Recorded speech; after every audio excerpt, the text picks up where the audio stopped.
Hi, welcome to the Musketeers. Today's episode is I Want a Pikachu of My Own. I am your host, an American Kel. With me, as always, is my big sis, Hi, welcome to Terrapin. the Musketeers. Hello. And with me today is your boy, Pat. All Say right, hi, what please. up? So, but now, Yeah, we're live now. So, Pat, you have to put it away now. Put what away? too late. It's already in my hand.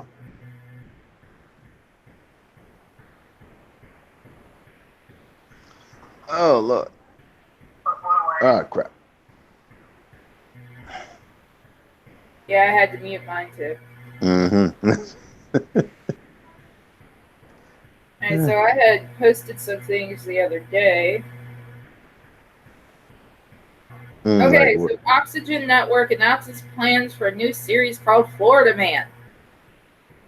they finally doing it. Get ready, a new series called Florida Man could be making a television debut. It's no secret Florida has produced some of the nation's most bizarre news stories, and now Oxygen Network said it plans to showcase some of the state's most outlandish crimes. I knew Florida Man was coming soon. Yeah, but literally in the article, it states that they're going to focus on murder, bizarre murders. No, don't focus on the bizarre murders. Focus on the bizarre robberies, bizarre battery attacks. Those are the more funny ones, not the fucking murders. Focus on the black midgets wanking on the sidewalk. Right? I'm saying. Real Florida Man stuff like. Pat, how many Florida Men did you see on Saturday? Oh, man. I saw a handful. Shoot. Only could record two, but it's. Well, of course, they show up when you're there, and I'm not. Oh, no. They're here in mass now. Mm-hmm. Why? What's drawn them out? They're just starting to get bussed in for some fucking reason. Another article. Pat's gonna find this one funny. Threesome request ends in head trauma.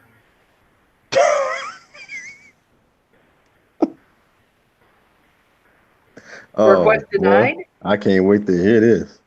Hold on, I have to install the fucking app. Oh, God. So I'm guessing the request was denied. Oh, very much so. So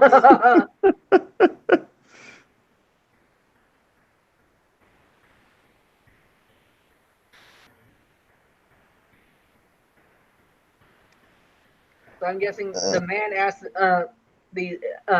is that so if they could do a threesome, and she replied. Mm. Hold on, I'm trying to find it. Please tell me she replied with a pan.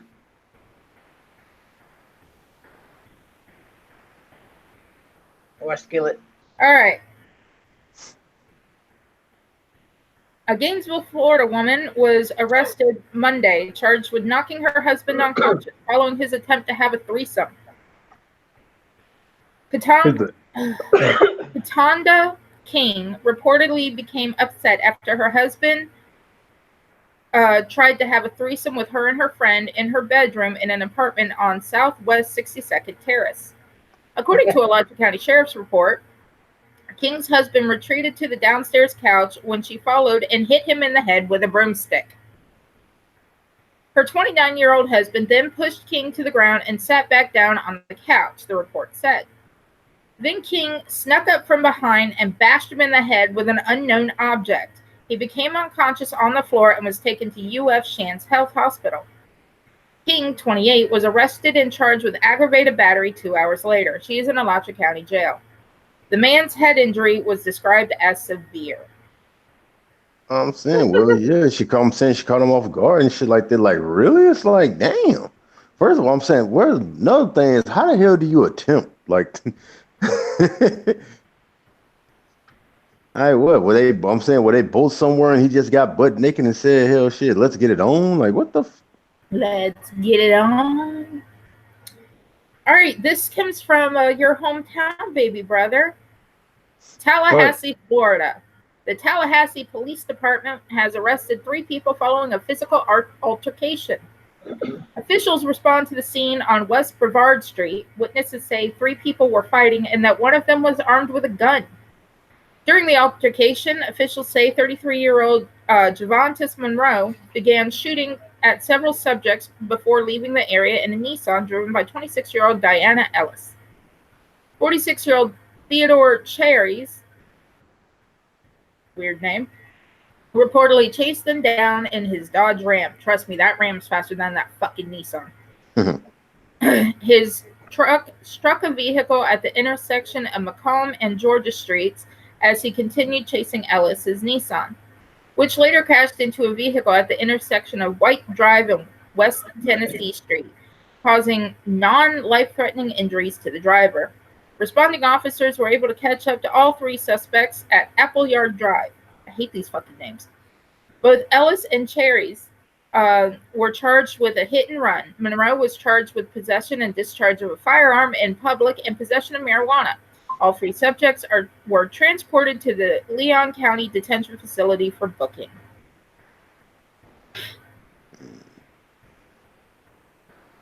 Good Lord Almighty. Here's a good one. Man found guilty of stealing hundreds of Victoria's Secret packages. What kind of packages? That's what we're going to find out. Oh, it's your hometown again, baby brother. Tallahassee man accused of stealing hundreds of Victoria's Secret packages and trying to sell the merchandise was found guilty at trial. The jury deliberated for less than an hour Tuesday before reaching a guilty verdict. Corey Richardson was convicted of dealing in stolen property. Court records showed 2 women accused of helping him try and sell the items online testified against him. A sentencing date has not been set. So he snatched the stuff. They tried to help him sell it, but when he got busted and things like that, they sold them to save himself. Let's see. The packages, stealing the packages from the delivery service where he worked. His girlfriend and co-worker were arrested as well and accused of dealing in stolen property. Court records say she helped to sell the items on Facebook. Oh, so this is an inside job. Admitted to stealing about 400 pieces of mail starting in 2017, but prosecutors contended the number of stolen packages tops 900. Court records show Richardson told investigators he was in a bind because his lights had been shut off and bills needed to be paid. Jackson already entered a no contest plea to dealing in stolen property. She was sentenced to 5 years on probation, but abjuration was withheld, meaning she could be spared a felony record. As a part of the plea deal, court records say she has to testify against Richardson. I'm reading a backdated one. Jackson also must pay more than $40,000 in restoration court fees. Damn. Prosecutors tell us charges against a third person are still pending.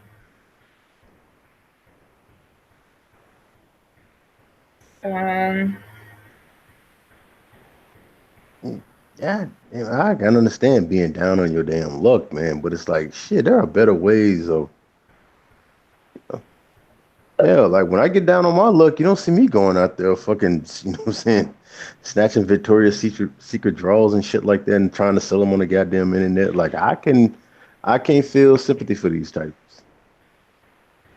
Neither can I.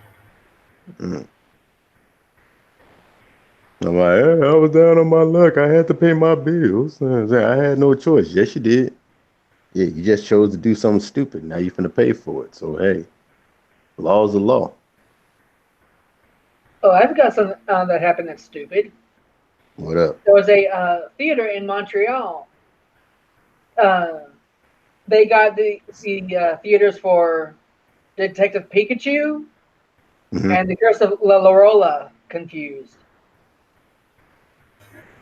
So a bunch of kids end up going to see the Curse of La Llorona, which is some kind of horror movie, and it was complete with the new Chucky movie trailer.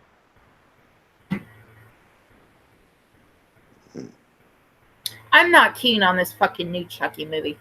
Yeah, me neither. I'm looking at it. I'm just like, it ain't my cup Neither of were tea. the parents. Do what? They were traumatized. I said, why? I seen the Chucky trailer and I thought it was cheesy. It's stupid. It okay. The original one. The reason why it was so fucking scary is because when it came out, the My Buddy and Kid Sister dolls had just come out. Yeah, but So us kids were fucking scared of our My Buddy and Kid Sister dolls. What? Talking about when Child's Play came out? Yeah. Oh shit! Well, damn, my buddy and kid sister were been way out. No. That was around the same time. Maybe like I said, I don't know. My stepdad, because I wanted a Kid Sister doll because my brother hadn't been born yet. Mhm.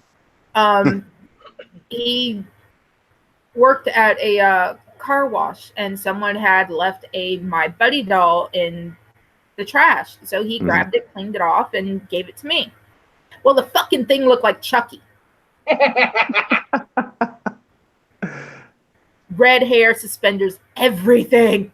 I think that was like the purpose of like Child's Play back then. It's like because it's like all the creepy toys and shit like that. Like that was coming out, and it's like, hey, what better way to fuck with the kids than? So, I would super glue a needless to knife to his say, hand. I had a bonfire in the backyard. I would super glue a I knife used to his an hand. old grill that we had. It was an old smoker grill. And I set my Buddy doll on fire. Yeah. My And that's what, dad was not happy. My mom found it hilarious. and that's what I hate about a lot of these reboots right now. It's like where they're just basically trying to take old things and trying to put this fucking new age twist on it, and it just doesn't work. Oh, it seems like Well, they're rebooting everything.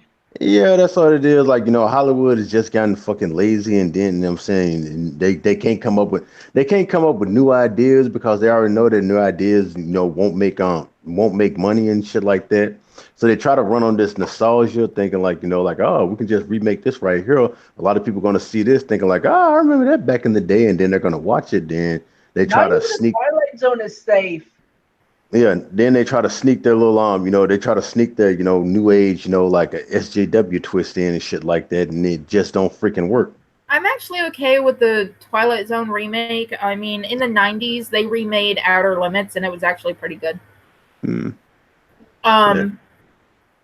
So I'm actually fine with that. They're making a Coming to America Part 2.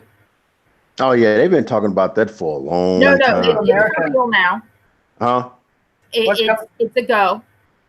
Yeah, like they finally gave it the go. Yes. But yeah. It's going. It's where Eddie Murphy's looking for his American son. And I forget. Damn, who is that supposed to be? Like What's Coming to America? Coming to America. It was a I need oh, to it was break your kind of, leg so that you like have saying to like, watch. you have man. Coming to America came out when I was a kid, man. That's probably why he doesn't know what the hell it is. But it's a comedy starring like Eddie Murphy, Arsenio Hall. You got James Earl Jones up in it. Man, it's one of them greatest ones out there. If you ever get a chance, man, you got to check it out. It's back then, when comedy was comedy, and it wasn't this bullshit it is today. But I gotta wonder, like I'm saying, how the hell part two gonna be like? It's like hell. It makes me really want to watch it, but I don't know. But yeah, they was talking about this like back in the day and shit like that, like talking about doing that and then having like people like Michael Blackson up in it.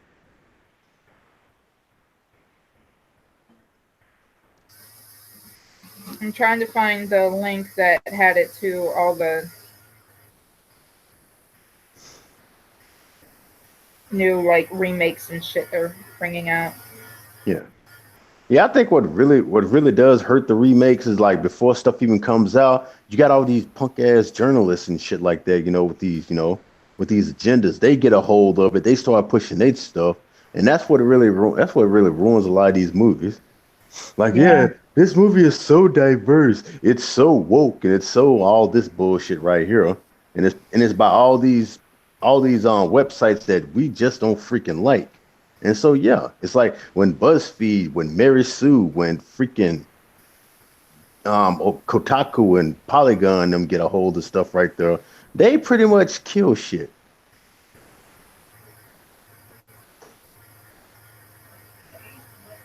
Because the first thing, damn, I went silent right there. Because the first thing it's like the first thing they start pushing is, it's like how woke this movie is, and if it is, even if it doesn't suit their agenda, they start complaining about that. Not enough black characters, not enough LGBT characters, not enough, whatever type of bullshit that they're fucking crying for. So Oh, that's what I've now been it's looking gotten for. to the point where like a black character is not being done right, like Barrett from Final Fantasy VII.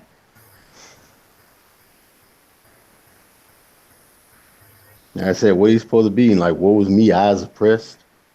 Honestly, Barrett could go Hello? Where'd you go? Into a tunnel. either There, you roboting.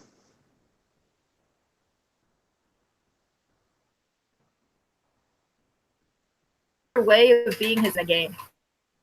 I didn't hear none of that. You Did can you? hear us?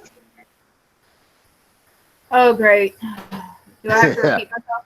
Yes, because I You didn't hear couldn't even none of it. finish a word. Lovely. Um, I said with Barrett, you can't. They never specified if he was black. He could be, a dark Hispanic or a black man. It doesn't matter. Hmm. Hello, Lawrence.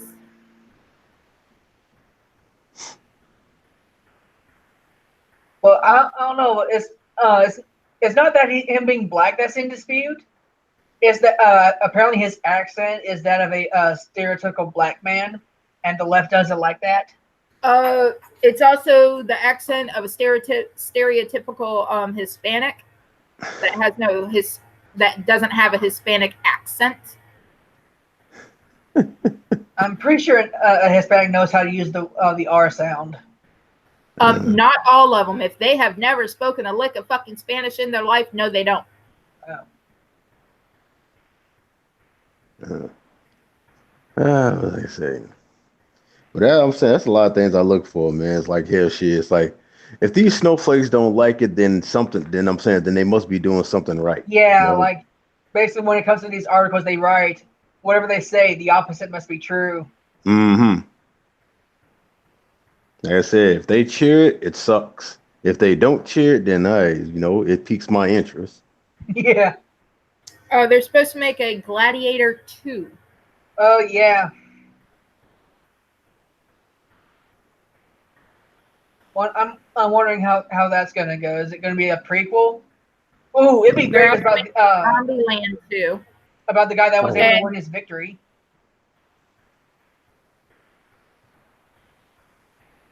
Tara, Yeah, so what you right? know?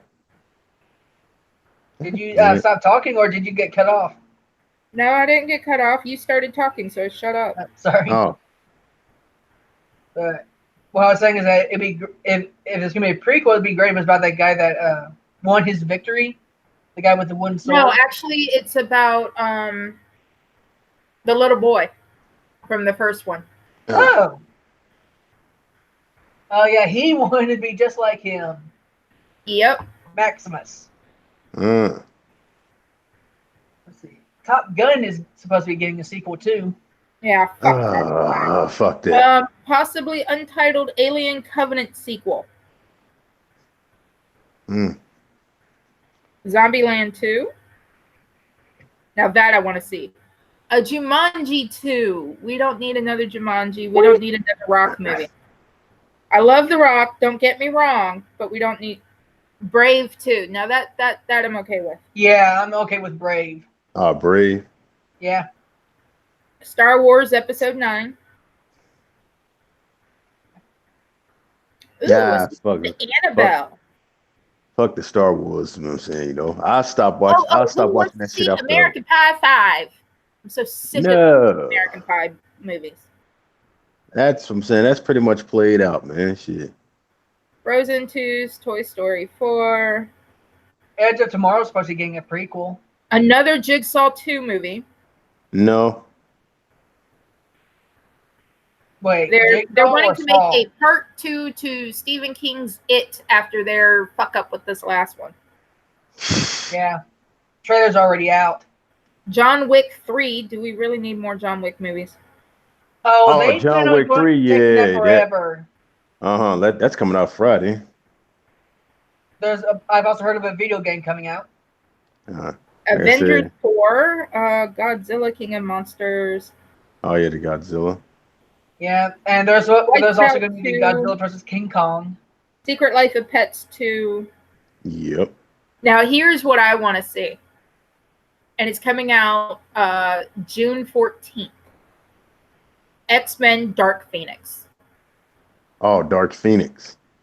Uh-huh.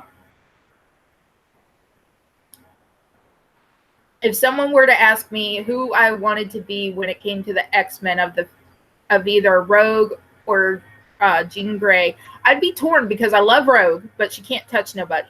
Mm-hmm. But then there's Jean Grey, but she has that dark side, the Dark Phoenix. Mm-hmm. Is her theme song Hammer Time? With this one, I think they're going more by the comic book to where it's not just her dark side inside of her. I think they're also going with that alien crystal.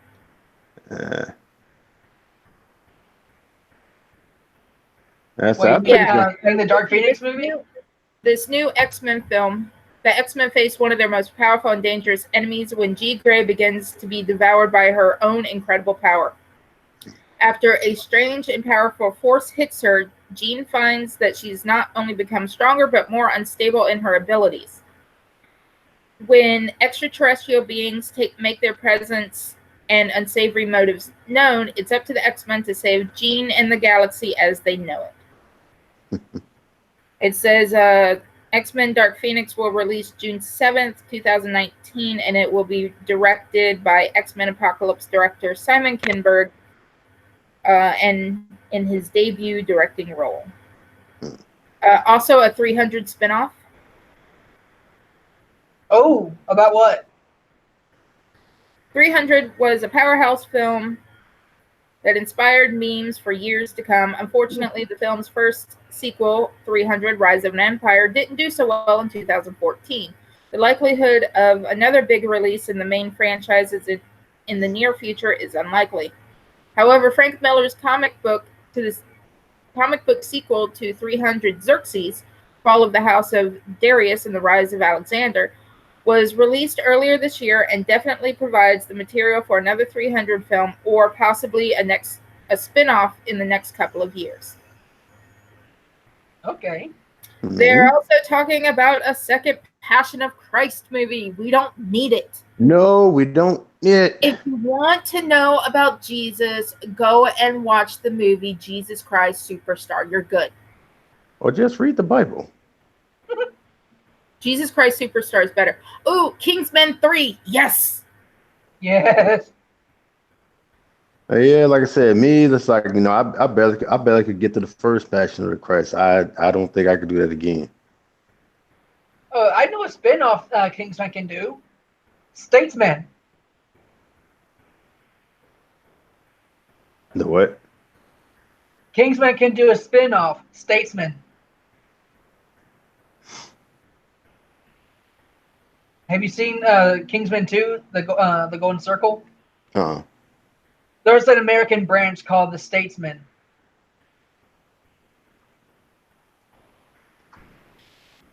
They had Channing Tatum in it. Or Tatum Channing. However the fuck you say his name. Channing Tatum? The sexy dude from Magic Mike. There we go. Who? All right, so another one supposed to be coming out is Rambo: Last Blood. Oh, they just won't. Like I said, they're running on so much nostalgia now because they can't they can't come up with new shit. Although there are some like nostalgia stuff that is valid. Like they're trying to make a Dread TV show.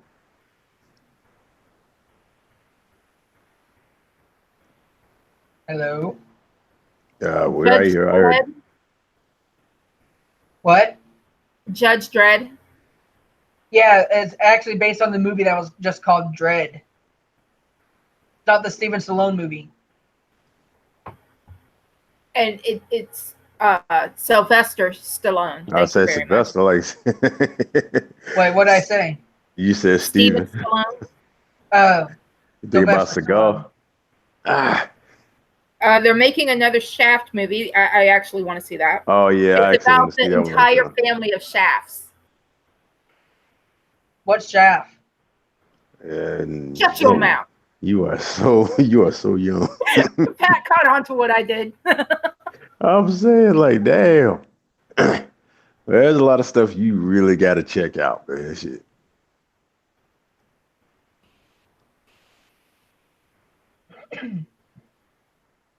Angry Birds 2, its second chapter, Zombieland 2, Terminator 6. I'm actually waiting to see this one as well. Oh no. Lord. I've seen some I photos think it about already this. came out, but I haven't seen it. Yeah, I think this will be the 7th. Hold on. No, 6th. Salvation was the 4th. Mm.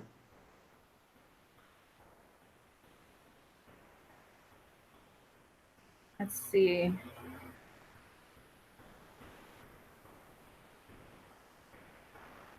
I'm looking at different things, hoping that it'll pop up different movies. Force Glass, How to Train Your Dragon Lego movie, Happy Death Day to You. Oh yeah, that my daughter's into that right there. The Happy Death Days.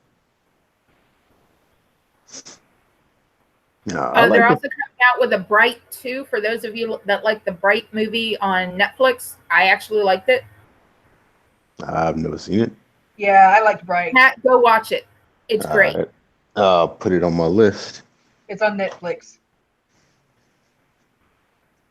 If you like Dungeons and Dragons and stuff like that, you'll like this. It's Now, like modern day D&D. somebody was talking to me about Dungeons and Dragons not too long ago.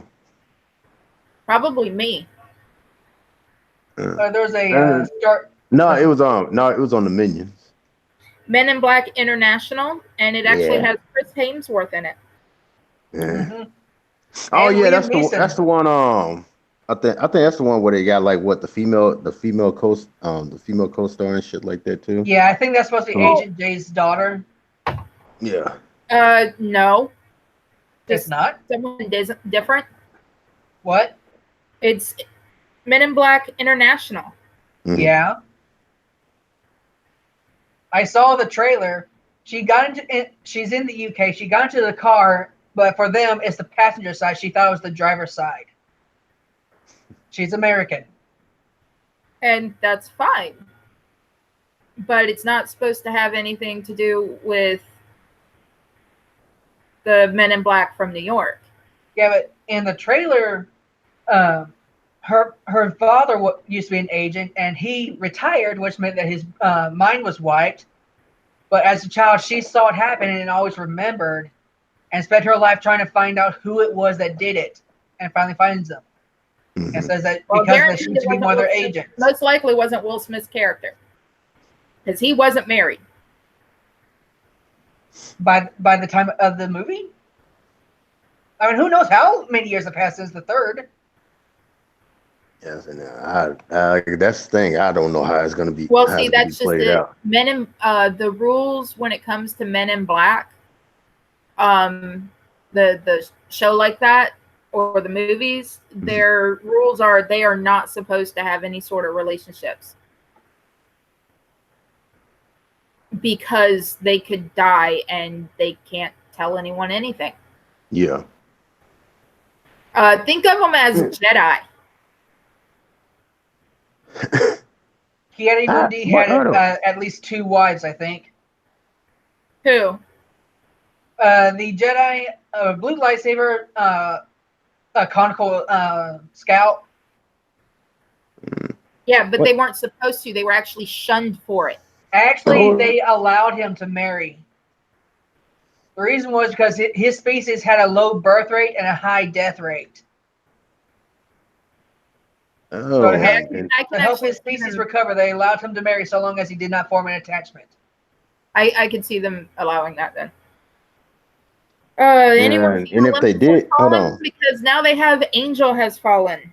I said, hold on. Like, when it comes to the whole Men in Black things, like, cause in the first one and things like that, it's like, fuck K. It's like, he did, he did have a, he was in a relationship before he, went to the whole Men in Black thing. Then when they wiped his memory, they made him like, what? He just came out of a coma, so it's like, Yeah, yeah. a 30-year coma. Mm-hmm. I think if you were like in a relationship before you joined the Men in Black, that was all right. But you know what I'm saying? But as long as you was in an organization, you couldn't because it's a secretive organization and shit like that. Nobody, outside of it knows about it. Exactly. Don't Breathe 2 is coming out. I kind of figured, And that's the guy where the killer is a blind guy. Yeah, yeah, I kind of figured they were gonna make something like that because because because of the way it ended. they had him survive at the end. Hmm. But the thing is, like, how the hell they gonna pull that off? Because hell, in the first one, it's like he was in his zone. So I kind of wonder. Oh, there's a Starship Troopers reboot in the works. Oh, and Terminator 4 is coming out October 31st, 2019. Not interested. I had Wait, something else say November 1st, but I can't wait. Terminator 4? This one is an all-female anti-Terminator team. Yeah. Yeah, it's not gonna. Who you gonna call? Terminator Busters. Yes, there's another Terminator film in the pipeline, and yes, we're probably going to go and watch it. This next entry in the canon, the currently untitled sixth film, is pitched as a direct sequel to the fan favorite Terminator 2. So pretty much any other movie after Terminator 2, they're saying didn't happen yet. Arnold Schwarzenegger, Mackenzie Davis, Linda Hamilton is back, and Gabriel Luna star. Cause they already did like the freaking Terminator series and shit like that, and you see how well that went. Yeah, when was the last time that an all-female reboot was successful? It could be successful if they didn't try to pull the whole fucking feminist bullshit. But of course, it's like hell, they mention an all female anything, and that's exactly what the fuck happens. These Mm-hmm. harpies get a hold of it and just fucking destroy it. Yeah, these harpies with their banshee-like voice. Like that bitch that got snatched off the car. Oh man, I love that shit. Okay, so there are rumors of an Indiana Jones 5. And it says, good thing those rumblings of a reboot were just rumors because there's only one man that can take on Indiana Jones, and it's Harrison Ford. Ready to grab his fedora and whip for another adventure, Ford has been pretty vocal about his love for everyone's favorite archaeologist. While pilot details remain elusive, one thing we know with Harrison Ford reprising the role and in his late 70s, audiences will be expecting an elder Dr. Henry Walton Indiana Jones Jr. Ford and thinks it will be a fresh way to approach it, saying, "It's interesting to see it in a different light. Maybe Indy will have gotten over his fear of snakes by now." What Nope. I'm, Nope. what That's what I'm makes them. hoping is they bring Shia LaBeouf back Yeah, I was about to to ask, what's he reprise up his to? role as Indiana's son, and he passes down the hat. Yeah, as long as they can keep it from saying he will not divide us. Space Jam 2. Wasn't there already a Space Jam 2? They were supposed to, but I don't think they got around to it. Dude, you know what'd be hilarious if Shia LaBeouf is in this movie and he has to find a flag. Maleficent 2. This is another one I want to see. Yeah, I'm curious about this one. Dude, I love Maleficent. Okay? I didn't like it because they basically tried to twist they basically tried to twist, Sleeping Beauty around like Maleficent has been the good person all this goddamn time. They No. took See, hold on. no, But I understand where you're coming from, but the thing is she was betrayed, so Yeah, she went dark. yeah, according to what they're saying and shit like that. But like when you read it's like when you fuck. It's like when you see like when you see the whole entire business thing when it comes down, it's like they just basically made this like Maleficent story from the scratch right here. Well, there really wasn't a background to Maleficent. yeah. I mean, in the original, she was just evil for the sake of evil. Yeah. Yeah, basically, she didn't get invited to a damn party and shit like that. So Well, you know what I'm saying? technically, she was a fairy, and all the fairies in the land got invited, and she was the only one left out. So, Yeah, because she was evil as fuck. well, I honestly think that if they had invited her, she probably wouldn't have been that way. Mm, But again, she didn't have a background story, and Maleficent wasn't Maleficent until Disney created her. So, as far as I'm concerned, they can do whatever the fuck they want with her. You think it's because she was black? Maleficent yeah, wasn't. and then it's like Everything she wears is. and like I said, when they got to the part where like Sleeping Beauty kicked in and stuff like that, you see how I'm saying you see how they twisted that right there. Now because according to the even the Disney version and shit like that, she was doing everything that she could to kill Aurora and all that right there. She Yeah, wasn't because trying to save her. she wanted to hurt the kingdom. Yeah, she wasn't trying to save her and nothing like that. And she wasn't the one who I'm saying, who woke up from a damn slumber and shit like that. Like how they fucking put it. Like really? We're gonna twist it. We're gonna twist it all. We're gonna twist it all like Sleeping Beauty never happened and shit like that, just to appease the feminists. No, I think it's to appease the fans that want more Angelina Jolie as Maleficent. I don't have any real issue with Yeah. the first Maleficent movie. I thought it was just another reboot. No, it wasn't really a reboot. It was a backstory to Maleficent. Yeah, but it's different from it. The storyline is different from the original. Thus, it's a reboot. No, this is things from her perspective. There's actually a book. I don't remember who it was written by, but So was she Schrodinger's fairy? I think it's called Lost Pearls or something like that, where this person writes these stories from the perspective of like the villains. One of the perspectives is from Prince Charming of Cinderella, where he ends up marrying Cinderella, but he's messing around with some whore in the barn. And that's because he found out that Cinderella's stepmother and stepsisters were his half siblings and everything. And in the original stories for Cinderella, Cinderella insisted that she told the birds to pluck out the eyes of her stepmother and stepsisters, and then she had them killed. Mm-hmm.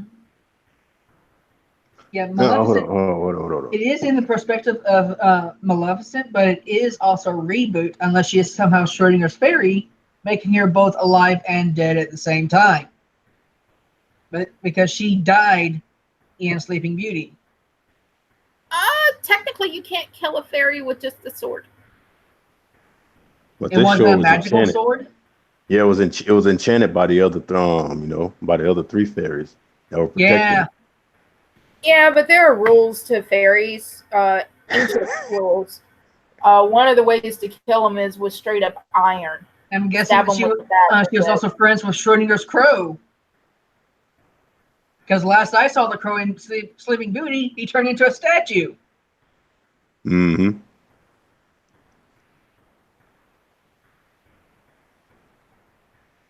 As I'm saying, it is like, the whole entire story is twisted and shit like that. And now it's like, It's Disney. They're redoing their works. They can do what the fuck ever. I'm still waiting for the day when they announce a live-action Atlantis: The Lost Empire. Well, you're not far away because they're saying that The Lion King is going to be live action. How can you have live action when everything's fucking CG? The Broadway musical was live action. Well, is the Savannah CGI too? Yes. Wow. That's why I said CGI. I just look at all this stuff right here and I'm just like, I'm sticking to the original because this shit's just gonna be cheese and it's just for this newfangled audience they're trying to reach out for, and and hell. Some are buying it and some are just like, demanding it and don't even fucking want to see it. I'm half and half on the Aladdin movie. Almost all of it's CGI. Although it is live action, but they're making sure to put a Bollywood twist to it. Which it shouldn't have a Bollywood twist to it. Bollywood is India. They're putting Agrabah, which is technically an Arabian thing, in India. Yeah, Pakistan used to be a part of India.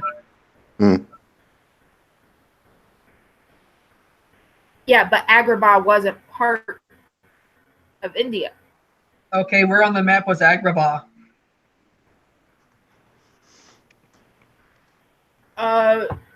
Trying to think. It would be more towards Syria. All right, what up, Six? Hey, Six. Hey, Six. Right now they're muted. Yeah. But all right, well, shit, what were we? Oh yeah, talking about the Aladdin thing.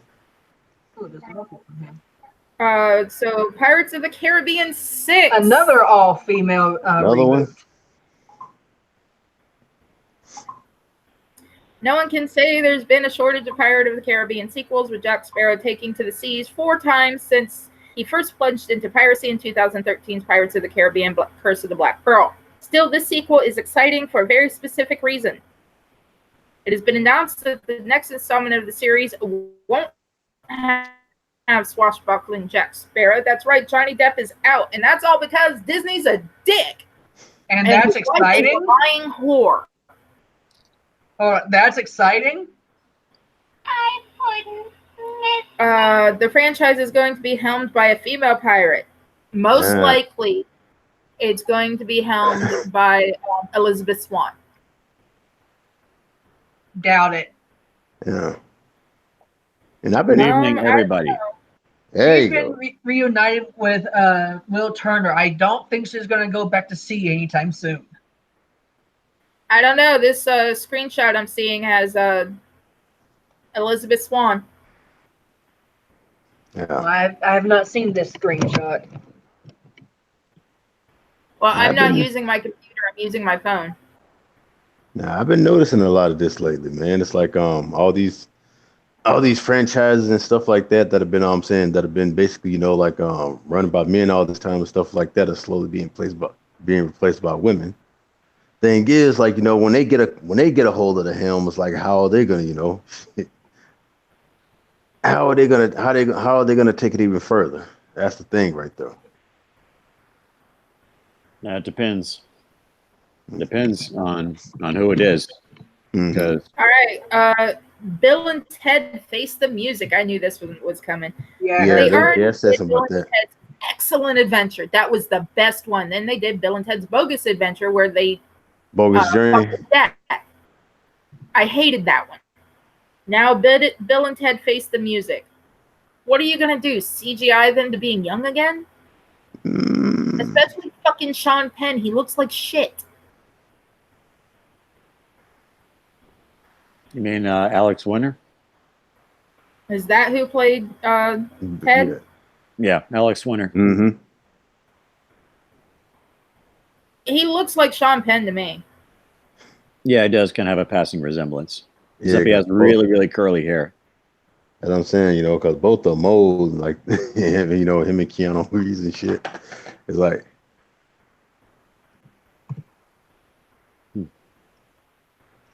And the original writers are back. Well, So that's good. all I know is Bill and Ted's Bogus Adventure fucking sucked. So I'm pretty sure this one's gonna suck too. 1992 kind of sucked in general. McClane. He saved the Nakatomi Corporation, Washington Dulles International Airport, New York City, the FBI, even Eastern Europe, and we still haven't had enough of John McClane. The Die Hard films make up one of the most successful and influential action franchises, and another installment is always welcome. No, it's not. It's really, really fucking not. McClane will see Bruce Willis back in his white tank top, ready to save the world yet again. And this time we're getting the added bonus of a prequel within the sequel, with the script set to flashback to a young John McClane, another Die Hard, and an origin story. Yippee-ki-yay! Motherfucker. oh god damn. And of course, Beetlejuice 2. All right, I've been looking forward to that. That might Is Is be this article interesting. from IMDb? No, this is a direct expos. But I don't know. Like I said, they're not finna ruin my Die Hard. Fuck that shit. Fuck your prequels and all that shit right there. Like, no, you're Apparently, not. Doctor Sleep, which is a sequel to The Shining. That's it. They are not finna destroy one of the best Christmas movies I've ever seen since The Grinch. Oh wow! What? I'm looking at a completely different list. This is from IMDb. Machete Kills in Space. Yeah, that's why I didn't go to that, because they also have the Schick movies. Oh, Sherlock this is not Holmes Machete? 3. The game is afoot after everyone's favorite eccentric detective Sherlock Holmes successfully saved London not once but twice. And to unequivocal box office buzz, a third film in the franchise seemed a certainty. Sure, Sherlock Holmes is the most portrayed literary character ever, but there's something special about Guy Ritchie's iteration. Still, with Ritchie and his two stars, Robert Downey Jr. and Jude Law's busy schedules, the mystery of when the third film will be made has long gone unsolved. Until now, everyone's back on board, eyeing a December 25th, 2020 release date. The only question is, will Rachel McAdams, Irene Adler, be back to stir up trouble? There's another Narnia movie coming. Fuck Narnia. The Silver Chair. That was one of the best books out of the series. You know, I hate the Narnia series, the newest ones. I'm good with the ones that were made in the fucking 80s. Yeah. Okay. Here's the thing. I remember, like, the latest Narnia movie that came out, the one where the kid turns into a dragon. I remember that scene from an older movie. I had no idea that was Narnia. Yeah. A fourth Austin Powers movie. Are you fucking kidding me? Here's something that might make your day better. Kill Bill Volume 3. No, they don't need to touch that. She killed everybody. What the fuck? A new challenger has arisen. Oh, what's what the little girl? Girl. That's what they said something. Well, I don't know if they said something about that, but it's like a lot of people, did a lot of speculation because like what in in like the first Kill Bill and shit like that when she killed Maybe it's a fuck prequel. I forgot that what's called right there, but it's like when she killed Vivica Fox and shit like that, and the little girl saw and she told hell when she grows up, if she still feels the way she does, she'll be waiting for her. So I kind of wonder. Austin Powers 4. Coming out in quick succession, the outrageous 60 Spies starred in 3 films from 97 to 2002. But what happened to Austin Powers 4? Apparently in development since 2005, another entry in the comedic spy series spoof is finally looking more like a possibility. Mike Myers, of course, will be back as the international man of mystery himself, Austin Powers, and as his own nemesis, Dr. Evil. According to Myers, Austin Powers 4 would take on a slightly different format and focus on Dr. Evil's perspective instead. The script is still in the works, but Myers is sure audiences will be seeing a fourth film soon. Groovy, baby. I guess they couldn't talk him into doing another Shrek movie. No, they're rebooting that. Yeah, and I heard they're supposed to be doing like a Dune remake, but it's like shit. It's like me, I'm still. God. Who here remembers Twins? Huh? Oh, it's from 1988. Yeah. With them and Arnold Schwarzenegger and Danny DeVito. Equal triplets. Oh Lord. Two icons of the 1980s teamed up as twins, separated at birth by the 1988 comedy film Twins. And in a long overdue follow-up, Arnold Schwarzenegger and Danny DeVito are getting another brother. That's right. Turns out the terrific twosome are actually 2/3 of a set of triplets. If you're wondering who they could possibly cast to compete with living legends Arnold Schwarzenegger and Danny DeVito, worry no more, because the third brother will be played by none other than comedy icon Eddie Murphy. The script is completed and the stage is set for the silliest of sequels, Triplets, to start filming. Couldn't they get him for Beverly Hills Cop 4? Because I'm just like, if you go back and watch the original, you got to see like, how the fuck is that possible, man? How are they gonna write that? I don't know. Bad Boys for Life. There's going to be another Bad Boys film. The Return of the Killer Clowns from Space. It better be good Michael Bay this time. I want to see that, baby brother. In 3D. I can't watch it in 3D. Oh, wait. There's another movie that I've heard of. It's not a sequel. But it's related to something that has had sequels. Clownado. It's a thing. Oh, my God. Oh, brother. Murder on the Orient Express 2, Death on the Nile.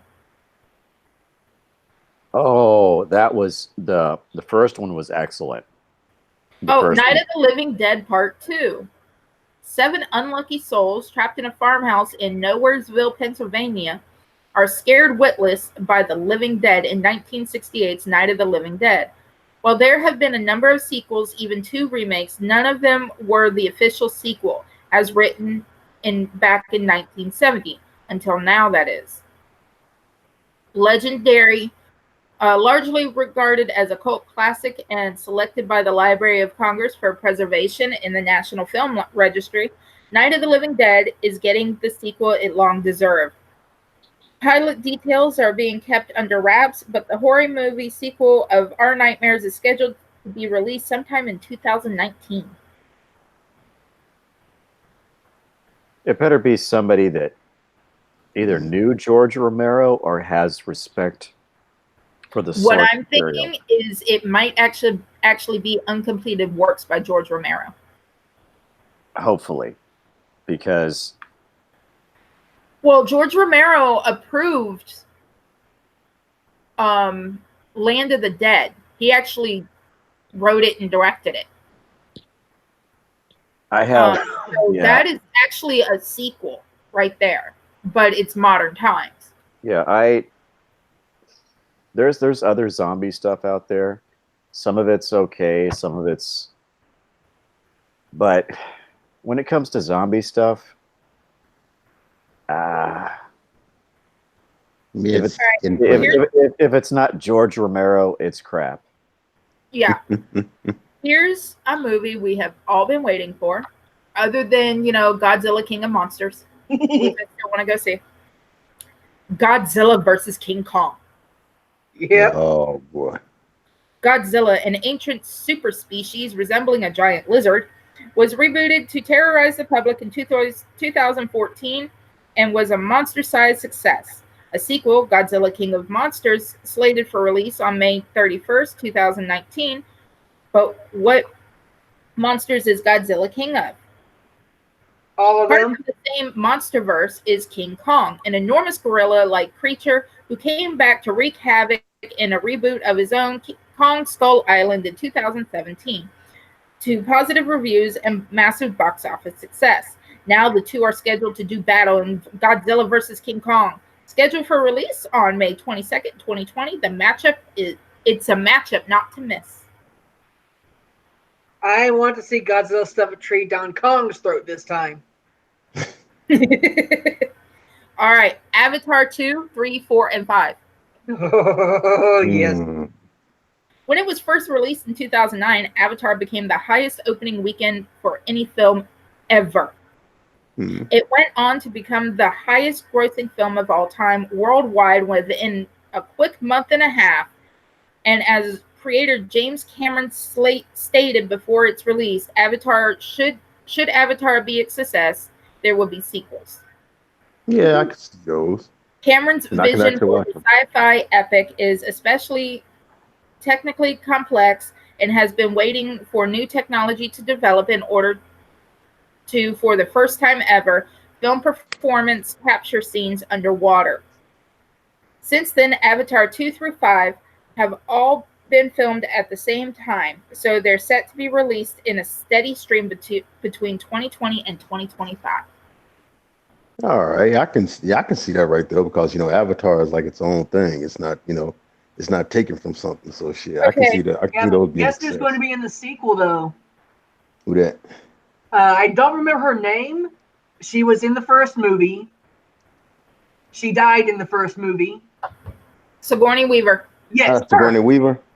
She's in the sequel somehow. Like what? As a spirit or something like that? I don't know. Maybe that soul transfer did work. Like, hold on, bitch, didn't you die? Okay, 6. Correct me if I'm wrong. There's already 3 Gremlin movies, correct? There's 2. There's 2. 2? I could have sworn that there were 3. No, there's Gremlins in there, and there's Gremlins 2, the new batch. There's Gremlins 3 got greenlit, but it's been on the shelf for like 25 years. Well, Gremlins 3 is set to have production start soon. Interesting. So they finally worked that shit out. Even Dog Soldiers is getting a sequel. Correct me if I'm wrong. Dog Soldiers was the movie about the military training group that was out in the woods, and then British.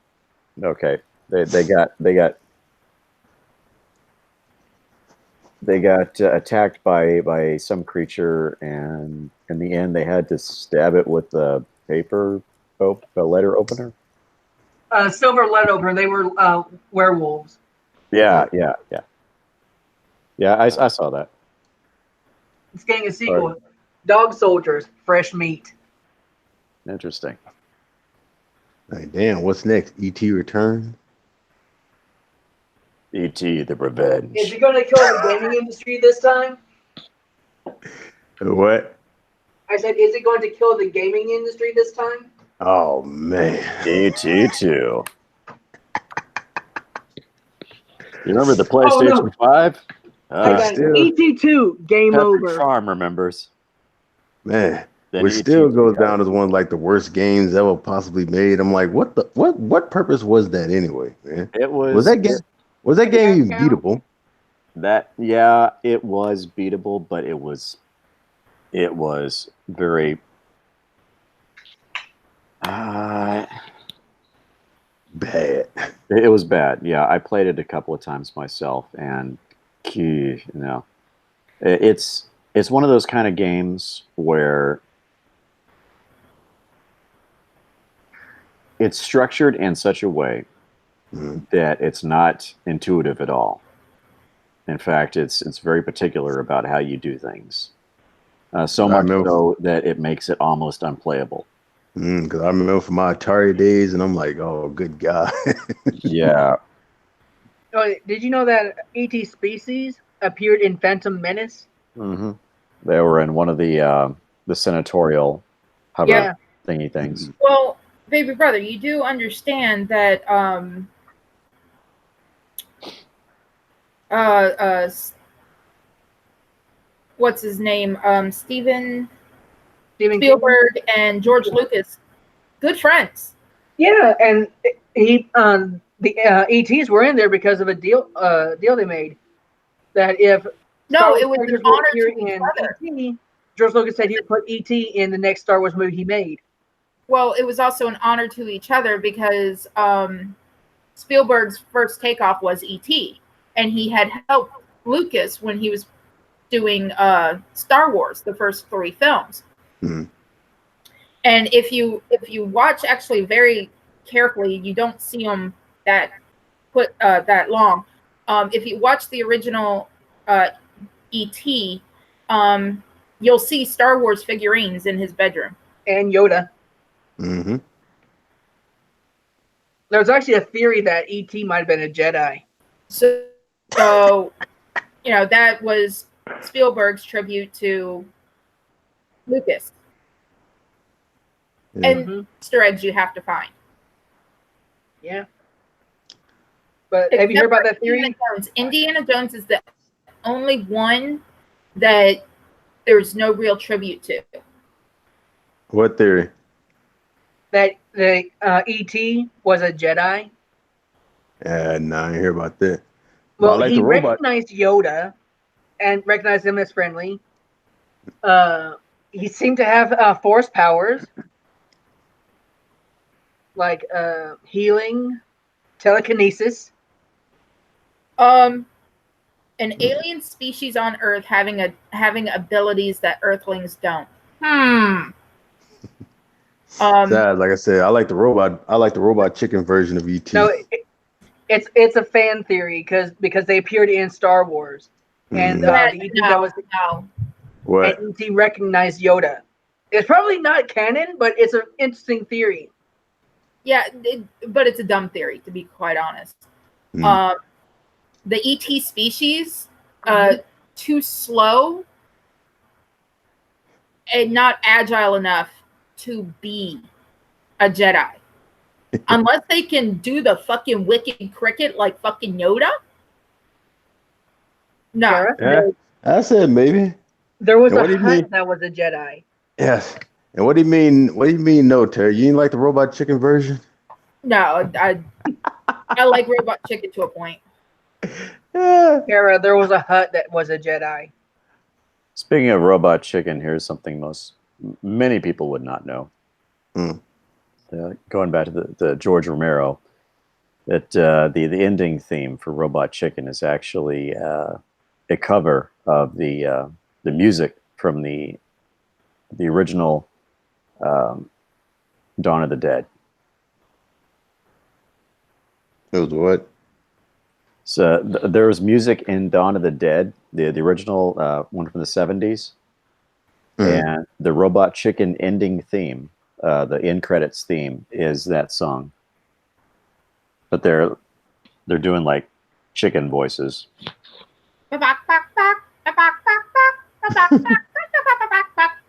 Yeah, Mhm. that song is from Dawn of the Dead, the first one. Yeah, I've never watched every single episode of Robot Chicken at all.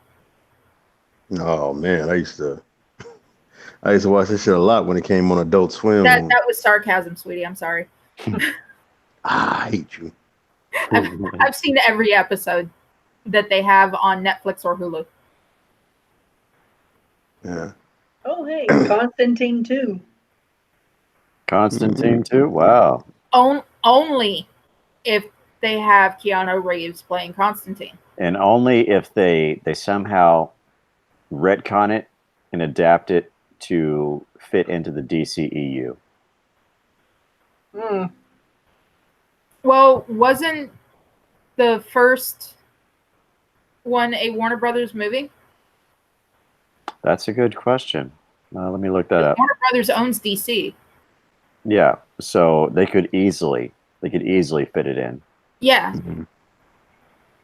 As far as I'm concerned, if Warner Brothers puts out anything DC, it's part of the DC universe. Yeah. I I mean, want to see. CW used to be WB, Warner Brothers Network. Yeah, and it would be so badass if they put together the Justice League Dark. That'd be so awesome. I think that's what they're heading towards when it comes to Legends of Tomorrow with some of them. Mm. I want to see Justice League Dark, and Constantine. That's a good first step. But I'm sorry, it's not the cinematic Constantine if it's not Keanu Reeves. Yeah, they got to get Keanu Reeves. Yeah. To do that. Mhm. Oh, Tara, Hansel and Gretel, Witch Hunters 2. Oh God, I hated the first one. Wasn't Hawkeye in that one? Yeah, Hawkeye was in it. And there's also one with Shannon Doherty. I watched Bruce pretty much Almighty every sequel. single Hansel and Gretel movie there is. There's even one where What? they get stoned. Were they what? It's like a stoner's Hansel and Gretel. Hmm. So what, is it the actual Bruce Almighty? I'm saying what they just Untitled Bruce Almighty sequel. Oh my God, they need to leave that the fuck alone. wasn't that Evan Almighty? Yeah. Evan Almighty blew fucking chunks. Was Oh, yeah. what's interesting is I that can't Evan fucking Almighty. Evan Steve was Carell. from Bruce Almighty. Yeah, he was like Bruce's freaking what rival and shit like that. Dude, he Yeah, couldn't Bruce's stand. They're not- rival. Oh. Now I thought Okay, Bruce so- Almighty with Jim Carrey was great, but Evan Almighty, I can't fucking stand Steve Carell. I wish he would fucking choke on his own fucking jokes and die. And I Am Legend reboot. If they follow tradition, they're probably going to take a secondary character from Evan Almighty and give it their own movie. I really hope it's not Wanda Sykes. I really. I hope it is Wanda Oh, Sykes. God. Can you believe who? Oh my God! No, I can't stand that. I can't. Yes, yes, I yes. can't. I love Wanda Sykes. Hey, what about an I Am Legend reboot? No, they need to leave that shit alone. Why? The original was good enough. Yes. It was okay. Well, I've heard that there were some issues with the way it ended. They didn't keep the original ending. Yeah. Yeah, cause hold on, cause wasn't the original ending like I'm saying? He was the cause of all the shit. Mm. He survived the end and the original explosion, ending. yeah. No, I Am Legend is based on a book, isn't it? Yeah. Yeah, in the book he survived. The best version of I Am Legend that you're ever gonna see is the very first adaptation with Vincent Price called The Last Man on Earth. Yes. And it's spectacular. National Treasure 3. Now that I'm up for as long Yeah. as they have Nicolas Cage. Yeah. Yeah. Yeah. There's certain characters you cannot change. Like I absolutely hated the third Mummy movie with Brendan Fraser. Why? Because they changed out Evelyn. How they? No, only What? they- Was it the same actress? No, it was not the same actress. Hmm. Huh. Wasn't it Kate Beckinsale? Yeah, they had No, Kate Beckinsale take her place. no, only Raquel West can do that. I'm saying only she could do Evelyn. Dodgeball 2. That's what I gotta understand, man. Only certain people can do like certain characters. That's like taking somebody else, and it's like taking somebody else and trying to do Ghost Rider. Like, no, Nicolas Cage can only do Ghost Rider, man. But Spirit And Avenger, or yeah, Spirit He needs Avenger, better writers. that doesn't exist. That was shit. The what? He needs better writers. Who that? Yeah, Spirit of Vengeance was not a good follow up. The first one was good enough. Mm-hmm. I thought the first one was excellent. Oh hell yeah. And then I was like, cool, there's a second one. I watched it, I was like, what the fuck is this shit? Yeah. His dick is a flamethrower. I thought that shit was funny. So did I. I mean, I got the plot, I was good with the plot, but the storyline, the actual storyline sucked. Then again, like I said, look what era we're in. Oh, stop. There's a Dodgeball 2. That can go to hell as well. Get Yogi up. Bear 2, apparently. A what? Yogi Bear. Yogi? Yeah, Yogi Bear 2. Hey, boo boo. There was a one. Yeah, there was a there's- live action Yogi Bear movie a few years back. Oh dear God. You mean CGI? It's not live action if they're not in a suit. That's why I don't like that Teenage Mutant Ninja Turtles that they're like, oh, it's live action. No, it's half live action. No. Half CGI. That's not fucking live action. Wanted 2. 1, 2, and 3 that came out in the 90s. What? That's live action. Yes. Wait, there was a Yogi Bear movie in the 90s? No. She's talking about TM. Oh, TM Ninja Turtles, yeah. There was also a TV show that was live action. They kicked the Power Rangers' ass. Yeah, I remember that. And they were being mind controlled. Imagine what they could do without that. That was one show when it came out, and I'm like, what the fuck is this shit? I actually liked it. They had a female Ninja Turtle. Yeah, Venus de no, Milo. I'm talking about the Power Rangers. I like the Teenage Mutant Ninja Turtles. Then you'll like it when they kick the Power Rangers' ass. I don't watch Power Rangers. I think they suck. Well, just Google the episode where the Ninja Turtles kick their ass and watch that. The first season was okay. Power Rangers up until after Power Rangers in Space. After that, they go to shit. But up until that, they had a great storyline and they connected together. After that, nothing connects. And no, it just didn't kick with me. Like I said, to each their own and shit like that. Even though I just did an episode about the Yellow Ranger. Yeah, Trini, poor Trini. Yeah. Yeah, like I had a crush on her. Yeah. My baby brother was too young to watch Trini on TV. Too young to watch her on TV? What do you mean? Oh, when Power Rangers was, the originals was going on, because you can't find the originals except for on Netflix. And you have to search for that shit. If you liked Asian chicks now, you would have loved Trini. What, Mighty Morphin Power Rangers? Yeah, she was the Yellow Ranger. Yeah, that used to air on TV. The original called a whole lot of shit because of that right there, because of her and the Black Ranger being a Black man, Ranger, and the Yellow Ranger being an Asian. Being Asian, so yeah, they caught a whole lot of shit for that. And the White Ranger being the leader. No, White Ranger didn't come until later.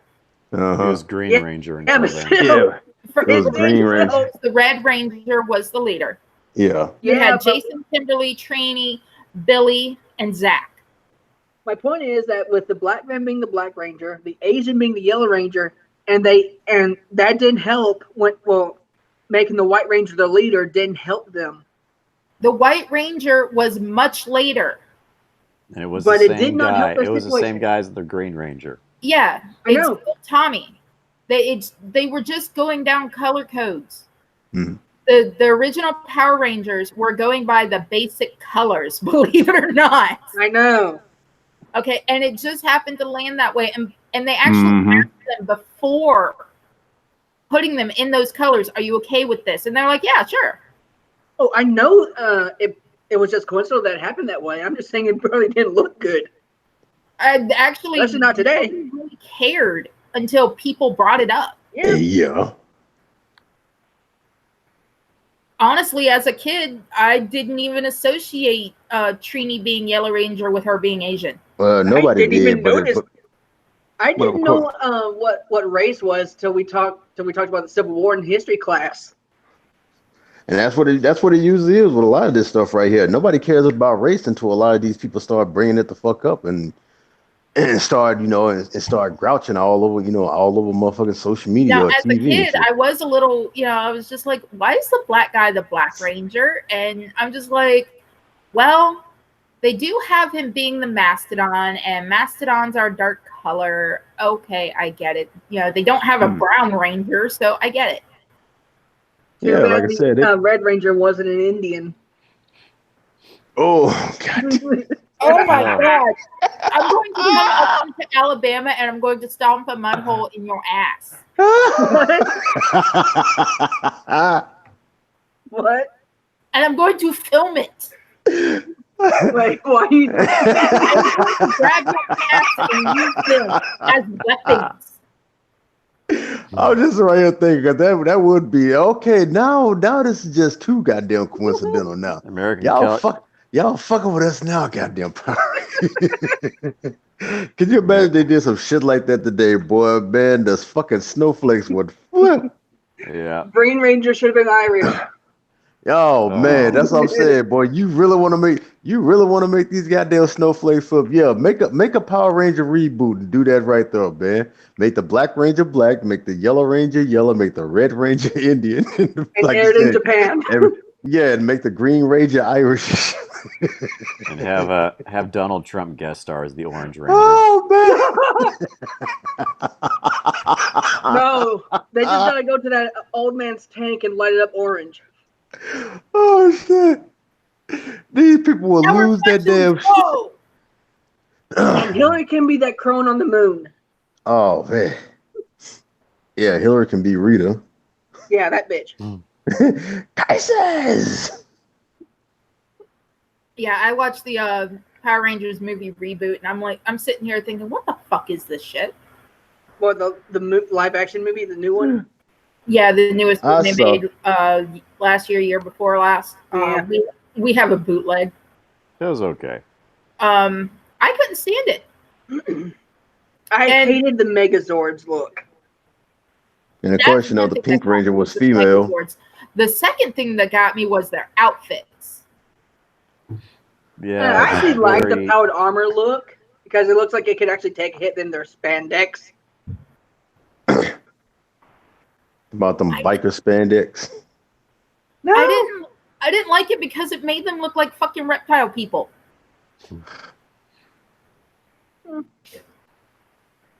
You know what my biggest issue with Power Rangers is? Not enough Asian chicks. Maybe you should watch the Senshi.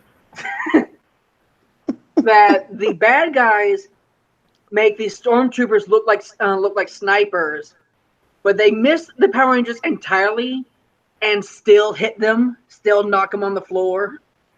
Maybe that's because all those fight scenes are stolen from the Japanese versions.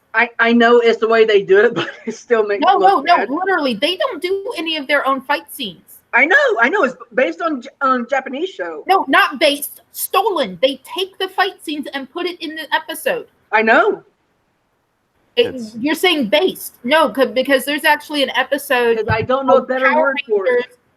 Of Power Rangers, I can't remember which one. I think it's one of the ones where they're like supposed to be fucking pirates or some shit. And they're driving in these little cars, and they're driving down Japanese roads, and you can tell because you can see kanji signs. Mm. There was actually an episode of And they're supposed to be in California. Well, some neighborhoods of California. maybe they're in Little Tokyo. No. Oh damn. But anyways, there was No, this. I actually found the episode that it came from. The original Japanese version. okay. And yeah, it was stolen bit for bit. But anyways, there's a one episode of Power Rangers. I think it might have been from Overdrive, the construction vehicle Zords. But they had an episode where there was a TV show about those Rangers being made No, that's in Japan. Power Rangers Rescue, not Overdrive. Whatever. I don't remember the specific season. I don't watch them all, so I don't know these seasons' names by heart. But there was in their universe there was a TV show about them being made in Japan. Yeah.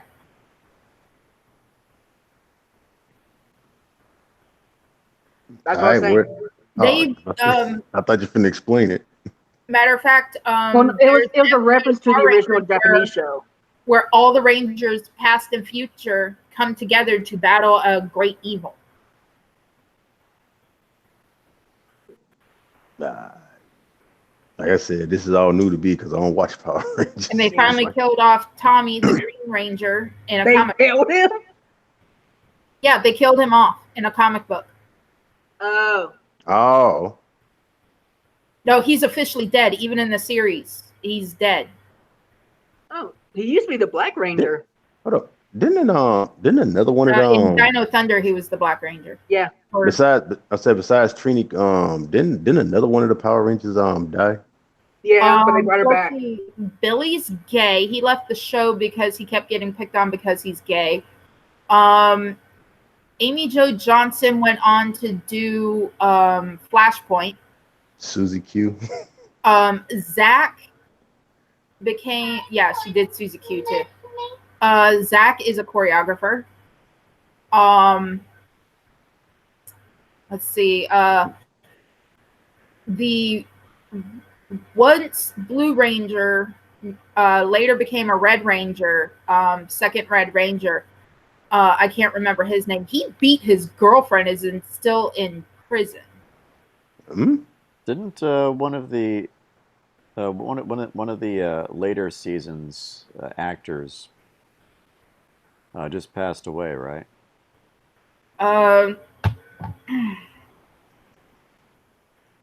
Let's see here. I don't know. I know Trini. I know Trini had passed away, and then there was like another one, but it's like as far as that.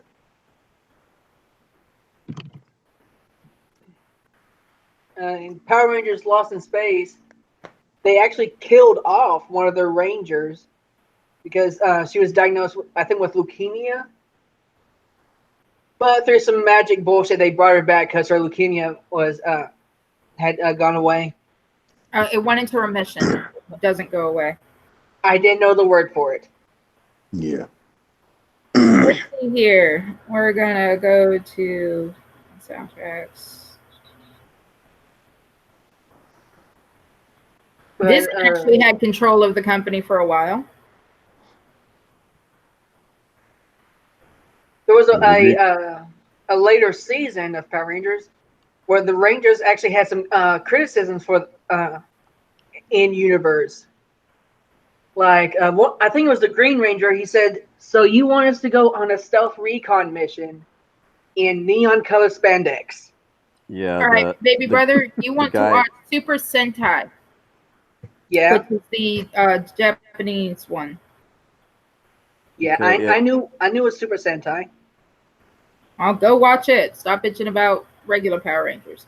Yeah. The guy I'm But it's talking fun. about is I can't pronounce this guy's name. Pua Magasiva.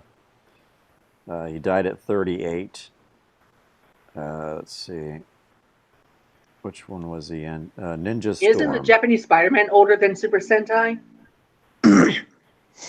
Like I said, from what I seen, they got so many goddamn versions of Power Rangers out there. It's like, Yeah, he was the red Ninja Ranger. Okay, I'm looking up who died from Power Rangers, and they're only coming up with Trini. They're gonna have to add this guy because he passed away just a few days ago, actually. Oh, mm. So you know what I'm saying. So he just recent.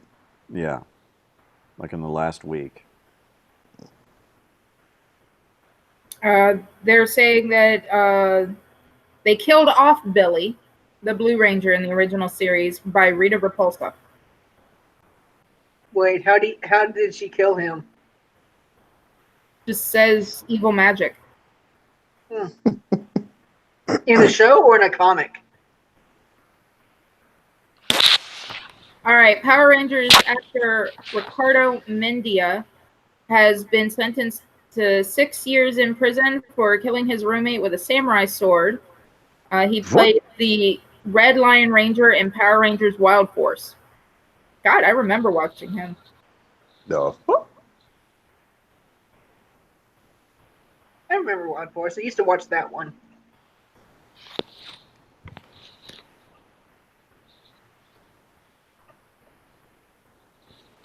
I bet that's AOC's favorite Power Rangers. I think one of the last few episodes I saw was when the Rangers were taken to this other planet where the sky was always red. Oh, so apparently You mean Gotham? Walter No. Emmanuel Jones, which was the original Black Power Ranger, Zach, he's missing a finger. The original Black Power Ranger is missing a finger on his left hand. It happens every single episode, but when he strikes that classic pose, we can see clearly that he has only 4 fingers on his left hand. The fact that actor Walter Emmanuel Jones lost a finger in a childhood accident isn't noteworthy on its own. Okay. Hmm. You know, Daryl Hannah actually wears a fake finger extension. Oh, what? It's a one of her fingers is missing a bit of it, so she wears this it's like a cap that goes on over, Mm. and it kind of takes the place of what would be your fingertip. I never knew. All right, so the order of the Power Rangers goes: Mighty Morphin Power Rangers, Mighty Morphin Power Rangers Season 2, Power Rangers Zeo, Power Rangers Turbo, Power Rangers Lightspeed Rescue, Power Rangers Time Force, Power Rangers Dino Thunder, Power Rangers SPD, Power Rangers Jungle Fury, Power Rangers RPM. Damn, they had that many? Hold on. No, there's more. Give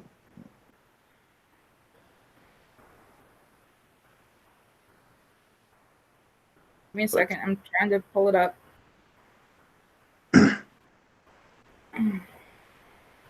Okay. Oh, yeah, I gotta add it to the list. All right. We, of course, have the first 3 seasons of the Mighty Morphin Power Rangers. Then we have Mighty Morphin Alien Rangers. That's season 3.5. That's when the Power Rangers lose their power and they need the help of some other Power Rangers. Let's see. Power Rangers Zeo. I have a list here per seasons. Power Rangers Turbo, Power Rangers in Space, Power Rangers Lost Galaxy, Power Rangers Lightspeed Rescue, Power Rangers Time Force, Power Rangers Wild Force, Power Rangers Ninja Storm, Power Rangers Dino Thunder, Power Rangers SPD, Power Rangers Mystic Force, Power Rangers Operation Overdrive, Power Rangers Jungle Fury, Power Rangers RPM, Mighty Morphin Power Rangers Revision, Power Rangers Samurai, Power Rangers Super Samurai, Power Rangers Mega Force, Power Rangers Super Mega Force, Power Rangers Dino Charge, Power Rangers Super Dino Charge, Power Rangers Ninja Steel, Power Rangers Super Ninja Steel, and Power Rangers Beast Morphers. God damn. So many Power Rangers. Which one was the pirate season?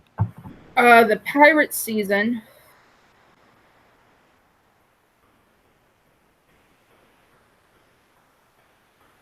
As you had mentioned, there were some sort of pirate. Yeah, they were like pirates.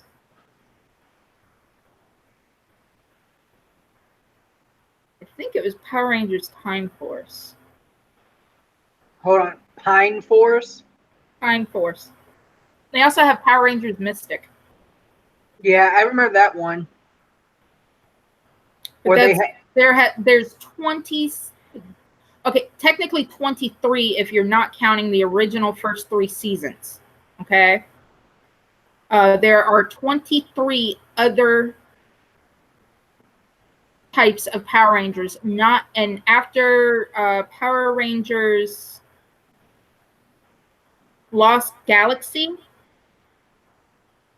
none of them connect to each other. But Tommy comes back in Power Rangers Dino Thunder. He's the Black Ranger.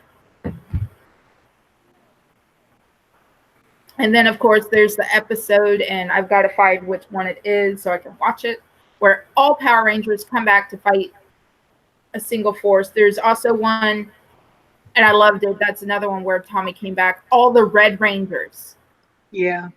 I think there was one where all the Pink Rangers joined forces too. Oh no, there's one where all Rangers, including the ones in Japan.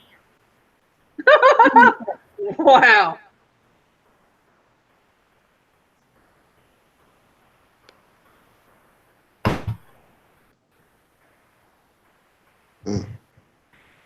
So yeah. My roommate's son loves watching Power Rangers, but I don't let him watch it. He gets violent.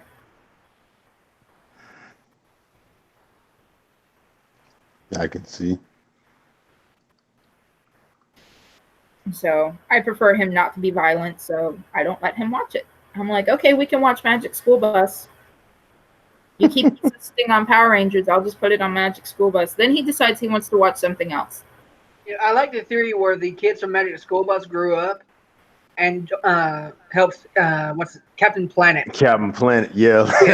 Like I've seen that cartoon theory, like I said, they're the Planeteers and shit.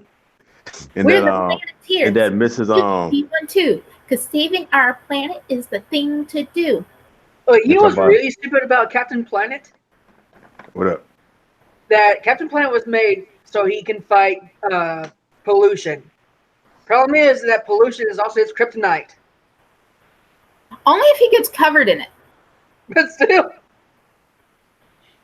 So he can fight pollution so long as he doesn't get dirty. Pretty much.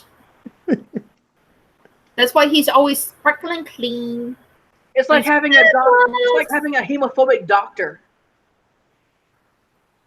The only thing about Captain Planet that got me and stuff like that was, what the fuck was heart?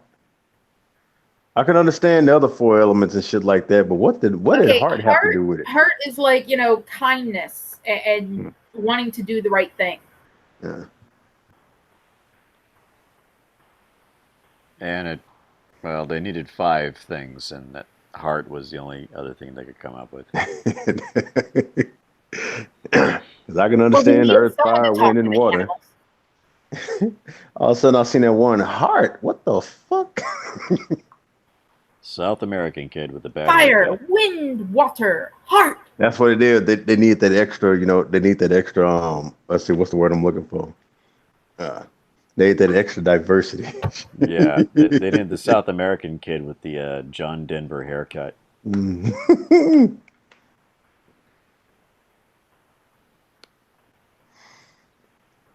His name was Mati. Now, if you're gonna do diversity, that's how you do it right there. Shit. I like Captain Planet. I don't care what nobody say. Captain Planet, he's our hero. Gonna take pollution down to 0. Don't get me started. Oh man, if we're gonna talk about cartoon conspiracies, oh man, that's a whole lot of shit right there. I can really get into. Who remembers Widget the World Watcher? The what? The what? Widget the World Watcher. Never heard of it. I don't. If I did, it's been something I ain't. Give me a second. My computer's running a little slow. What year was it released? I found it on 90s. Yeah, it's a little after my time. uh if it did, like I said, I probably seen it, but like I said, I've seen so much shit back in my days that it takes a while to like. Oh yeah, like not too long ago, man. I just ran up on Galaxy High.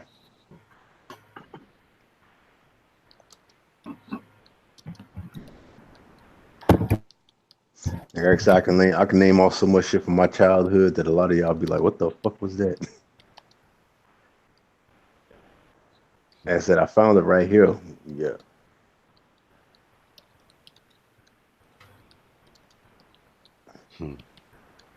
Yeah, 1990.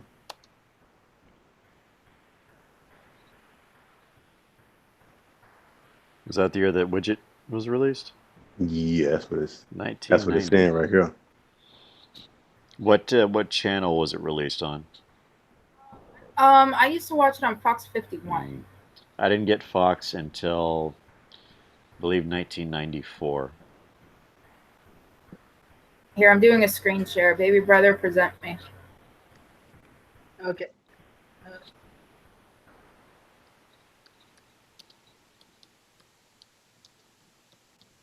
You recognize him now, Widget the World Watcher?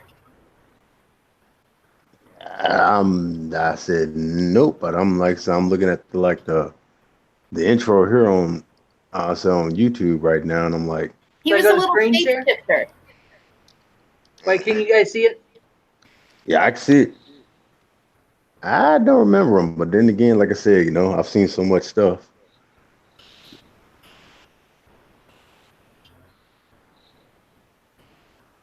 You usually saw him like this. And of course he had humans he worked with. Does look familiar. He had these two kids he worked with to try and save the world. He also stopped pollution and stuff like that. Was it his weakness? No. Oh, so he's better at his job than Captain Planet. His weakness was screwing up at first.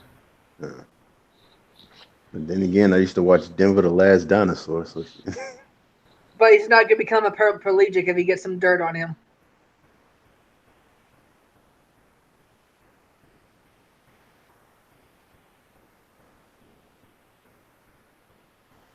Oh, Max in Time, I think is what it was called.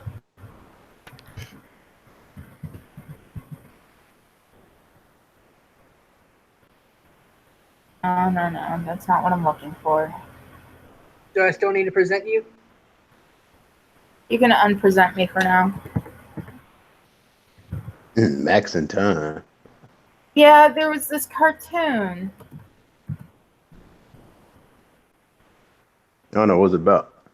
Here we go, Mighty Max. I knew a Max Steel, Mm-mm. which they rebooted that too. There was even a live action movie, I think. It kind of sucked. It originated as a comic book, and then, of course, you had the toys, and then it became a cartoon. Fantastic Max.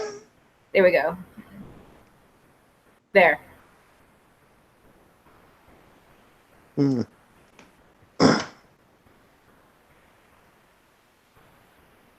The Adventures of Mighty Max. That's what I was looking for. It was also on the Sega Genesis. Is that Panthro? No.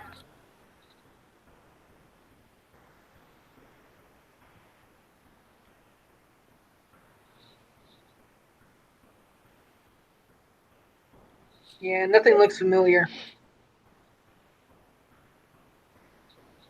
These are cartoons I used to watch in the morning. Yeah. When the good cartoons used to come on. What about Captain N? Do what? Captain who? Captain N. I don't remember that one. Captain N, the Game Master. No. I heard of that. Yeah, that was Yeah. Nintendo. Yeah, it was like a Nintendo game. It was like a Nintendo cartoon.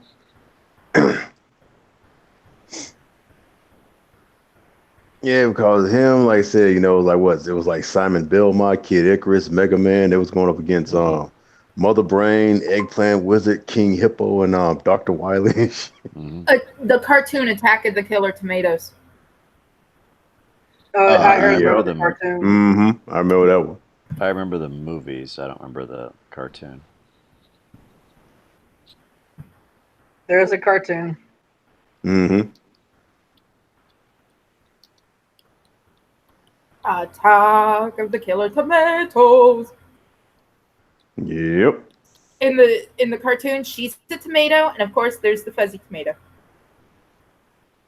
Wait, in the cartoon, she's a what? She's a tomato. If she eats salt, she turns into a tomato. Huh. Like I said, if you want to, six, like I said, look it up on YouTube. They got like a whole lot of episodes. So she eats salt and turns into a tomato. What kind of logic is that? Nay.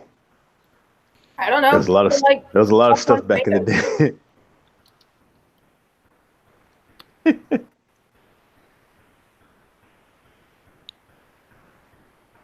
Of course, there was the Beetlejuice cartoon. Oh man, I love that. I loved it. Oh yeah, I think they're making a sequel to the movie. They are. Yeah, Beetlejuice too. I think Tara mentioned that earlier. Is Michael Keaton doing it? Yes. All right, so maybe. Michael Now, Keaton is back as Beetlejuice. Now, who are they gonna get to play Lydia? My God. Winona Ryder. Oh damn. So, Now she was good. She was good in the first one now, but it's like lately, when I don't know. Actually, she's gotten better since she went to rehab. Hey, I'm Terry, saying, like I said, when she fucking cracked out. I mean, Pat, she's the mom on Stranger Things. Yeah. she was in a rough spot there a while. Wasn't she arrested a few times for shoplifting? Mm-hmm. Mm-hmm. And I kind of wonder, are they gonna have Gina Davis and Alec Baldwin on this motherfucker too? I don't think so. Tara, What? did you talk Or are about they gonna- Sherlock Holmes 3? Yes. Okay. Or they're gonna kind of do it like the cartoon. I think it might have to do with Lydia's daughter. With who? I think they're going to have Lydia's daughter Uh, dealing with Beetlejuice more. Who Framed Roger Rabbit 2? Oh my God, they need to leave it alone. no. Roger Rabbit is a classic. They need to leave it alone. Bob Hoskins is dead. The Legend of Conan. They need to leave Conan alone. The only Conan that exists are the ones done in the 70s. Late 80s or early 80s, late 70s. What was the one with Jason Momoa as Conan? He was sexy, but no. Hancock 2. They need to leave that one alone. I, Robot 2. They need to maybe. leave that one alone. I don't know. They can do a sequel because, like, at the end there was like all the robots converging in one place. They need to leave it alone. Sometimes you don't need a fucking sequel. Just because it made a lot of money doesn't mean you have to make a sequel. And that's what usually ends up killing a franchise right there, Exactly. Making unnecessary sequels. But you know how people are, this worked last time. Maybe we can. Like, no, you're gonna fuck shit up. I'm kind of for the Labyrinth sequel. I also think they should leave it alone. It's perfect as it is. G.I. Joe, Ever Vigilant. Oh my God, they killed it with the second one. They need to leave it the fuck alone. I told you. Well, shit. Besides The besides Goonies besides the, too. They're making a second Goonies movie? Yes. No. why? Unless they finna come with a different cast and shit. Like, why? Are the Are they going Goonies to all have going to Sean be? Austin in it? Because it ain't Goonies without him or Chunk.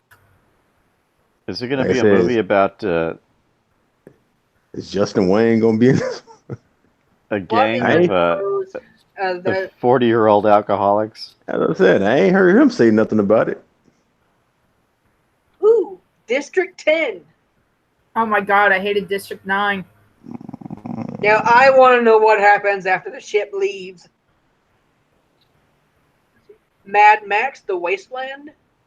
They need to leave Mad Max. Oh, I'm saying They because the fucked it up last with Mad Fury Max Road. was fucked up. That shit was There's horrible. only 3 Mad Maxes that exist. Mad Max. Mad Max Beyond Thunderdome. No, it goes Mad Max, Road Warrior. Road Warrior, Mm-hmm. and Mad Max Beyond the Thunderdome. Mm-hmm. Those are the only 3 that should fucking exist. Tina Stargate. Turner was in one of them. Oh yeah, Mad Max Beyond the Beyond Thunderdome. Thunderdome. Yeah, I can think of Mad Max without hearing that. We don't need another hero. Oh shit, that was the shit right there. And that's what I grew up on right there. Shit. Yeah. Many times I watched it on Friday night video. Way home. Who run Bartertown? Master Blaster runs Barter Town. There's a Stargate reboot. Reboot? No, leave it alone. Didn't they already do that? No. They had a TV series for a number of years. And 2 directed DVD movies. And even a cartoon series that was really bad. They need to leave it alone. At first, I wasn't happy that they didn't have Kurt Russell playing Colonel. What's his name? Fast and Furious Jack 9 O'Neill. and 10. I'm not surprised there. They should have stopped. They're making a shitload of money on the Fast and Furious franchise. Mm-hmm. They should have stopped They after have a Paul spin-off. Walker passed away, man. Assassin's Creed 2. They I made a haven't even one. seen the first Assassin's Creed movie. I have. With Michael Fassbender. That's all I was saying. Like, damn, I didn't even know they made a one. It's San okay. Andreas 2, for fuck's sake. How many times are they going to freaking destroy California? I'm saying no. Now I like the Hey, first San Get Andreas. it right. You know, I bet you Scooby hears all about these movies that are destroying California. He's happy it's not New York. King Kong can only City Sirens? Do what? Gotham City Sirens. I thought that was a joke. Yes, I want to see that. You, me, Kate, and Babs. Because that's going to have Black Canary, Uh-huh. Batgirl, Harley Quinn, Yep. And Batwoman, Poison Ivy, and Catwoman. you just said that. I said Wait, Catwoman. yeah, you said Catwoman twice. Sorry. Okay, so yeah, all right. So it's Harley, Cat, Ivy, Batwoman, Batgirl, and who else? Black Canary. Yeah. Because I remember they were saying something like that about what in Injustice 2. Yeah, because the main sirens are actually Harley, Cat, and Ivy. Yep, like in the cartoon. Yep. Not the cartoon, but the comic book. Wonder Woman 1984. I'm okay with that.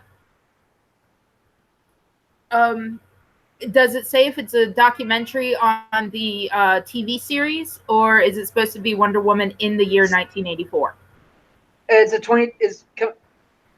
a sequel to the 2017 movie. Ah. Uh, I like that movie. I still haven't seen Wonder Woman. I need to. It's pretty good. Bond 25.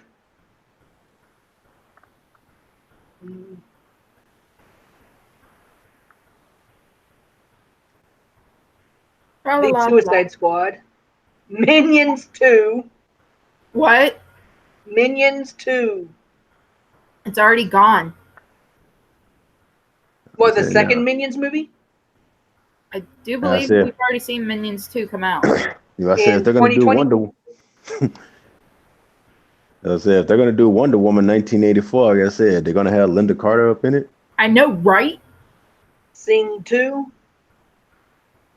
That's what I'm saying. Was she in the Wonder Woman movie? Not that I remember, but have you ever seen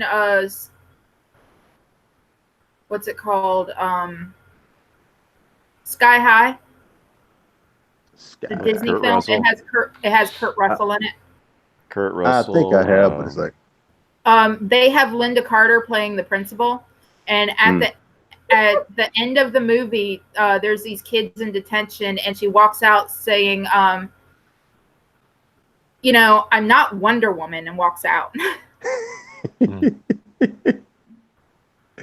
Madagascar 4. Oh, and they need to just kill that one. like I said, they would. I'm saying that would have really made the movie pop off right there. She would have made a cameo appearance. I'm like, how the hell can you have a Wonder Woman movie and not have the originals? That's like when they made like the first Chef with Samuel L. Jackson. They made sure to have old boy in it.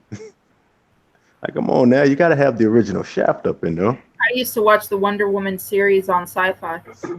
Man, Every morning they had the Wonder Woman show. you just come on. That's Yeah, one I'm of saying, the- I think you just come on TV Land. One of the No, they best, had it on Sci-Fi for me. had one of the 'Cause we best had basic cable. theme songs. Are you talking about the Flash live Gordon. action one from the 70s? That's like Yeah, that's like Wonder like- Woman. that's like making the Bionic Woman and not having Lindsay Wagner up in it. Wait, is she still alive? I think Lindsay Wagner is. I know for a fact. What's his name from this $6 Million Man is alive because he plays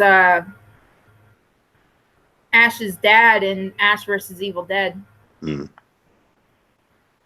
They're making another Flash Gordon. They need to leave that one alone too. Why? What's next, Buck Rogers?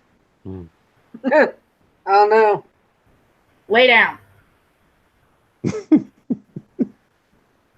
You're making me nauseous circling. Lay the fuck down. Need for Speed 2. The first one was I didn't like the first one. It wasn't too bad. Journey to the Center of the Earth 4. I didn't Oh my like it because god, they need to leave Journey to the Center of the Earth alone. I don't It's know like- how many times Disney has fucking put it out. it was all right action wise. I didn't like it because it was nowhere near the game. Another SpongeBob. Why? SpongeBob needs to die too. Yes. I want someone to drag that fucking sponge out of the ocean and let him dry the fuck out and then crush him under a boot heel. They did that in the first movie. I hate it, like I said, because they had to name the dumb motherfucker Patrick. Like, really? And crush that fucking starfish too. Yeah. The Edge of Tomorrow's prequel is Live, Die, Repeat, and Repeat. The only character I like in fucking SpongeBob is Squidward. Let's see.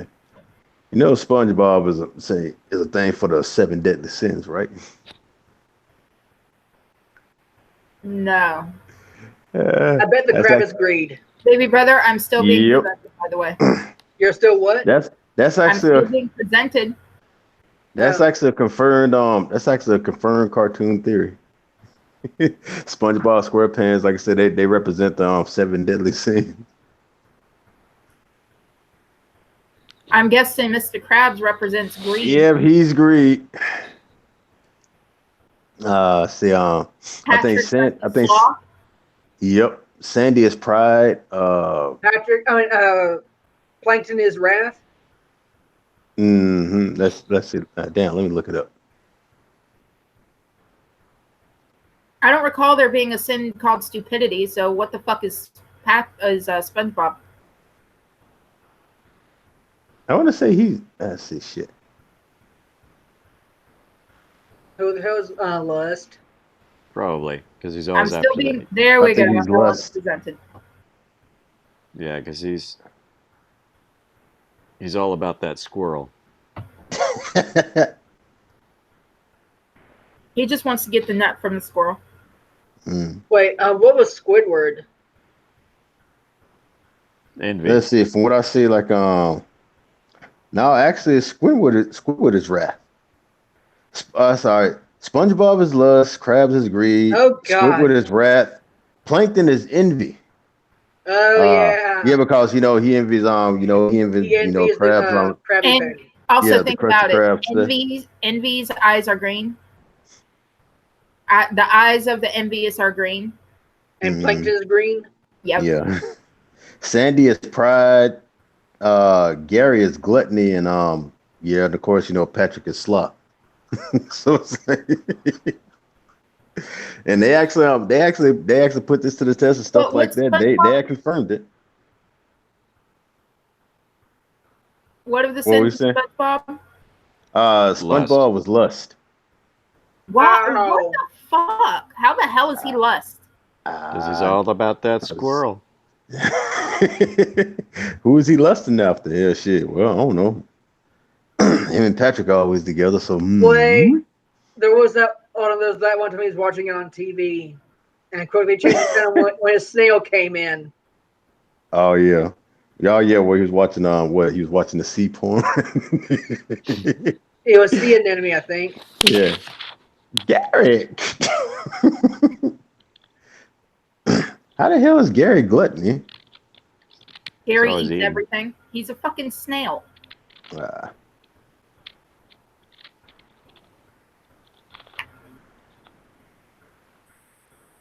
The Smurfs are racist. How the fuck is that? The Smurfs are racist. How the fuck are the Smurfs racist? I was looking up these cartoon theories. The Smurfs are racist. I think I heard, like I said, they also said what the Smurfs are devil worshippers. Oh hell yes. Furia. Did you see the SpongeBob theory that the reason why the creatures in Bikini Atoll all talk is because they're mutated from nuclear radiation? That what now? The Bikini Bottom is. Oh yeah, Bikini Atoll. Yeah, it was the place where they did the nuclear tests. Yeah. Oh yeah, I heard about that. Oh, so I looked up cartoon theories. One of them is SpongeBob SquarePants is actually a commentary on nuclear testing.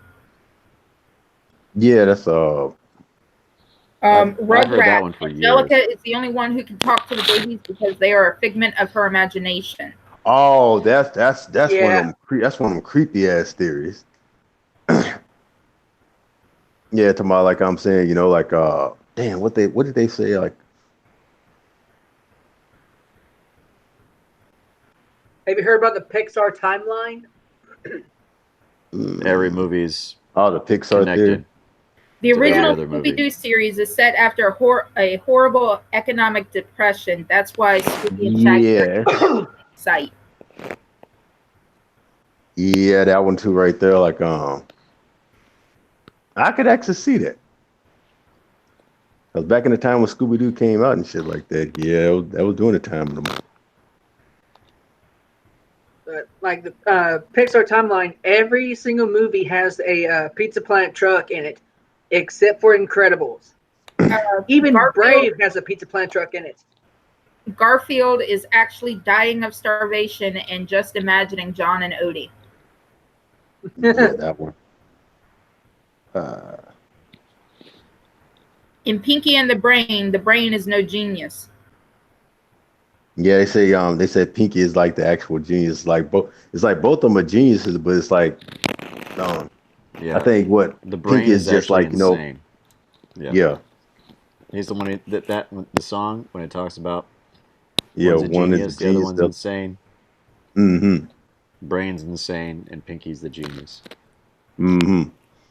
Cause it's like Pinky'd be like he'd be like adding his 2 cents into like Brain's plans and stuff like that, and of course Brain writes him off as being a buffoon, And then at the end, it turns out that Pinky was right. And like when it comes to like the Max are taking over the world, I actually saw like the episode where Pinky actually did take over the world.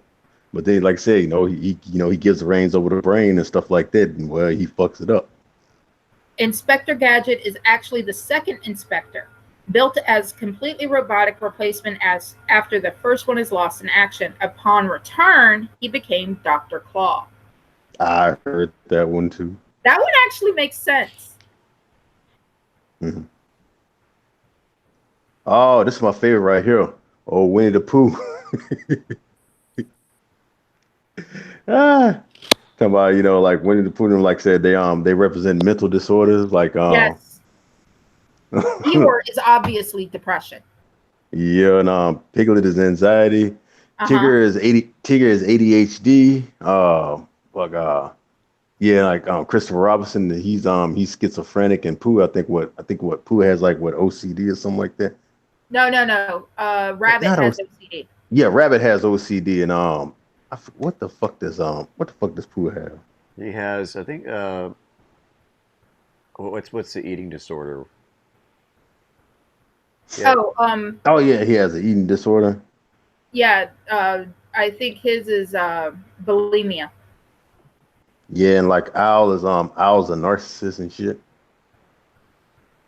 I'm not sure what Kanga and Roo are supposed to be.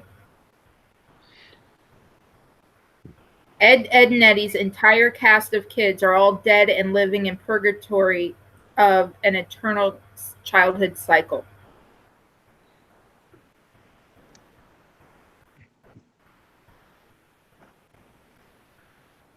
The Smurfs are a veiled parable about white supremacy. That's what right. What is it these days? Living in that state. It says all of the Smurfs wear white hats and resemble KKK hoods, except for the Grand Wizard of Smurfs, Papa Smurf, who wears a red hood.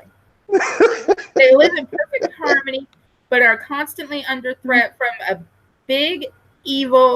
an evil big-nosed Jew, Gargamel, who wants to use it for his own twisted enrichment.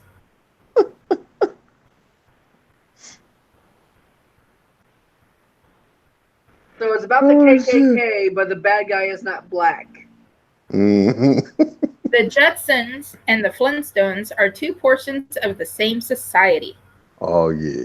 The people living in Bedrock are actually members of a far future, one may say post-human, society that have rejected the day-to-day electronic assistance to live like their long-dead ancestors did, or at least what they think they lived like. History was lost a bit in translation. This explains the talking animals. They're just synthetic creations. It has been so long since any actual animal lived that didn't have human communication bred or written into it that the ferals don't realize how silly it is to be talking with creatures that don't even exist alongside early humans. Okay, so what about the Flintstones Jetsons crossover? That's just it. The Jetsons literally like came down from the clouds and went down for a vacation. No, they time traveled to BC. That's what they say, but all they're doing is going down from the clouds. Mm-hmm. According to the theory. The passengers aboard Gilligan's SS Minnow were never stranded, but rather died at sea. So Lost. Yeah, Lost was pretty much a modern version of Gilligan's Island. Charlie Brown is dying of cancer. Oh, that one. What about Kylo Ren? My personal explanation for why Charlie Brown in Peanuts is bald is he's dying of cancer and dreaming up everything. In the strip, nothing ever works out for him and his life is a disaster, but he's simply channeling his sadness into his dreams. Oh, yes.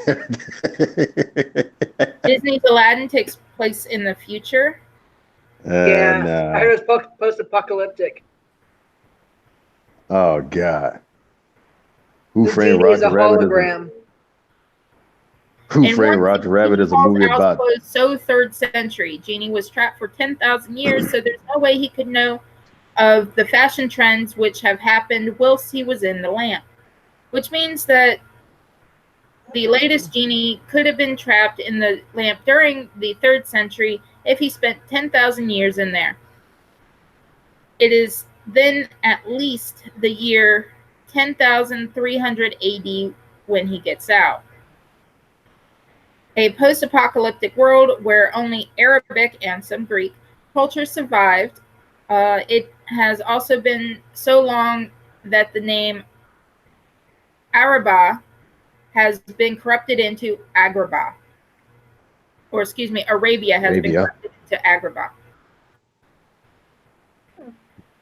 Who Framed Roger Rabbit is a movie about gentrification and segregation. That's what I was reading.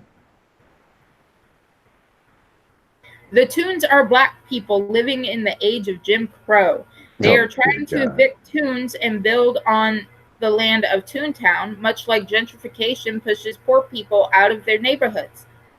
Many of the Toons are performers, which is a nod to minstrel culture and the exploitation of blacks as novelties for entertainment. Jessica Rabbit is the Toon that looks most like a human. She is a symbol for women of mixed racial heritage and the way that white men frequently felt confused about their desire for them. She's also a symbol of misogyny due to her marriage to an extremely toonish Toon. This is what you get when the Mary Sue and the Root join forces. Yeah. Like, really? As far as I know, there's not some. Wasn't the bad guy a Toon? Yes. Mm-hmm. So what do they say about that? Pat, is there some magic? Is there Was he some Malcolm He's X? Jim magic Crow. chemical that black people dissolve into? What Say what? the dip stuff that they have there? What? No, that only happens when they don't eat watermelon, fried chicken, and drink grape juice. God damn. I love you, Pat. You forgot the cornbread. That's it. No, they can go either way. Biscuits or cornbread, it don't matter. I could use some. But they no. gotta have fried chicken, watermelon, and grape Although, soda. like I said, but if this is about segregation, I'm saying and things like, then I'm saying, would that make Dr. Doom? I'm saying if he's a Toon and stuff like that, and the Toons are black and stuff and all that right there, well, would that make him a coon? Like, dude, you Hey, sound rhymes like your with own Toon. kind.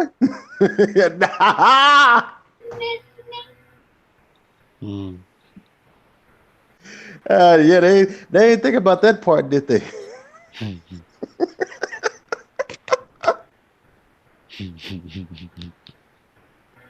What else they got up in here, man? What is the?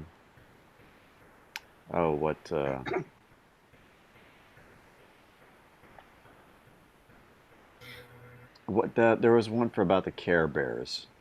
I forgot what the thing was about Care damn. Bears. Something about voodoo. It was either that or drug addiction.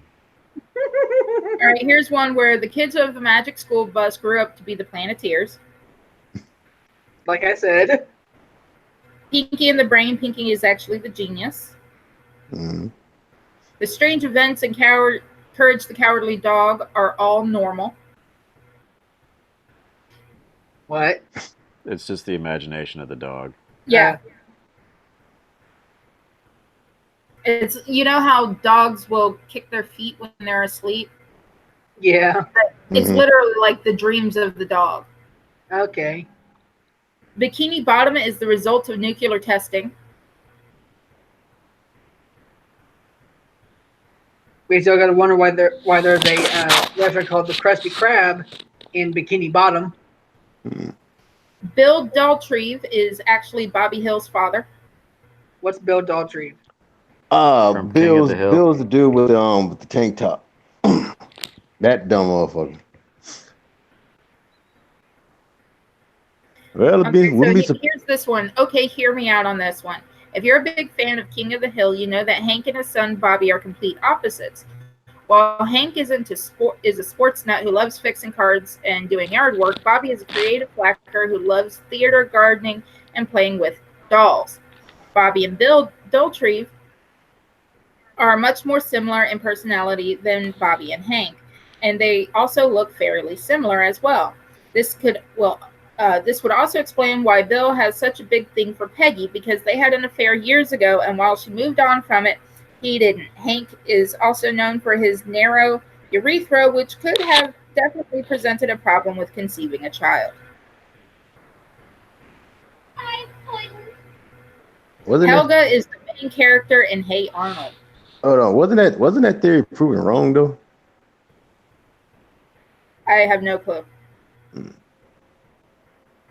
Anything Alright, what'd you about say the about Care Bears and drug addiction? no, I'm all I'm trying to saying get is to it. all I'm saying is Care Bears and voodoo. Voodoo symbolism or Ash something like Ketchum is eternally stuck at 10 years old. I think something like he's in like in a coma or some shit. Professor Utonium and Samurai Jack are the same person. They were written by the same person. They're saying that they are the same person. Mm. But it's like the creator of Samurai Jack and Powerpuff Girls and stuff like that are the same. They're written by the same creator. Yeah. The explanation says, prepare to have your mind blown. Have you ever noticed how Professor Utonium from the Powerpuff Girls and Jack from Samurai Jack look exactly the same? One fan theory states that after his final showdown with Aku, Jack and Aku are both launched into a time portal that the evil Aku created. And as a result of using his own dark power, Aku is transformed into a liquid version of himself. Now, in the new world and time period, Jack dedicates his life to studying the liquefied Aku, or Chemical X, and evidently makes lemonade out of lemons by spawning the Powerpuff Girls from the evil chemical. Wow.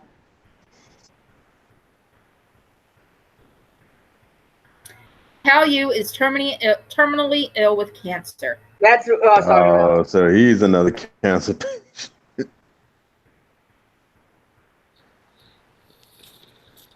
He's a bald Chinese kid. Caillou was a spoiled little brat.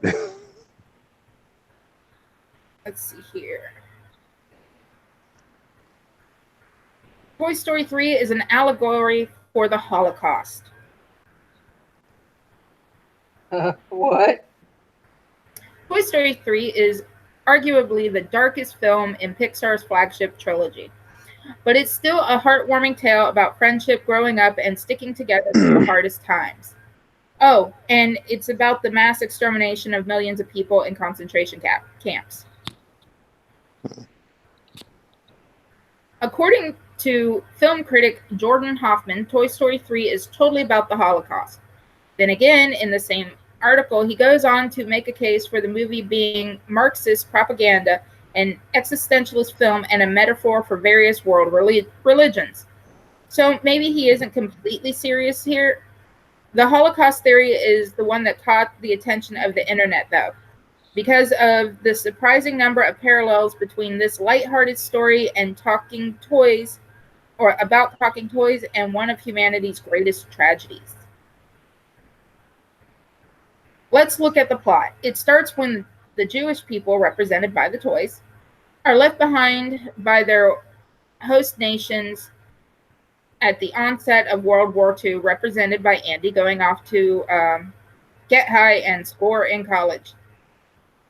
At this point, the toys leader, Woody, suggests hiding in the attic, and Frank style, but they get caught and are shipped to Sunnyside Daycare, a place where their kind is concentrated and routinely mistreated only by little children instead of Nazis. The abusive toys who live in Sunnyside are the movie's version of the Jewish police who help push their fellow Jews onto trains for Auschwitz. Because of them, the main characters end up on a conveyor belt headed straight for the incinerator. Holy shit, Pixar. There's even a sad scene where the toys have to accept their fate. And then, of course, they get saved by toy aliens who obviously stand for the Allies.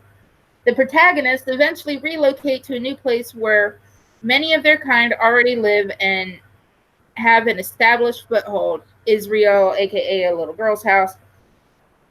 So there you go. The next time someone tells you they heard an awesome theory about the identity of Andy's mom, you can tell them, oh, I know. She's the Gestapo who sent the toys away. You know, I bet Andy's mom's toys are also named Woody and Buzz. Okay, here's a more lengthy explanation about Who Framed Roger Rabbit.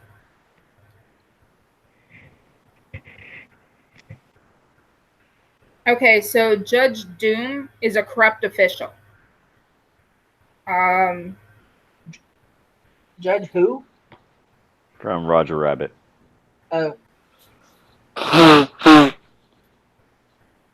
It's about gentrification and segregation of blacks in Los Angeles, or so claims renowned film scholar. Reddit account deleted.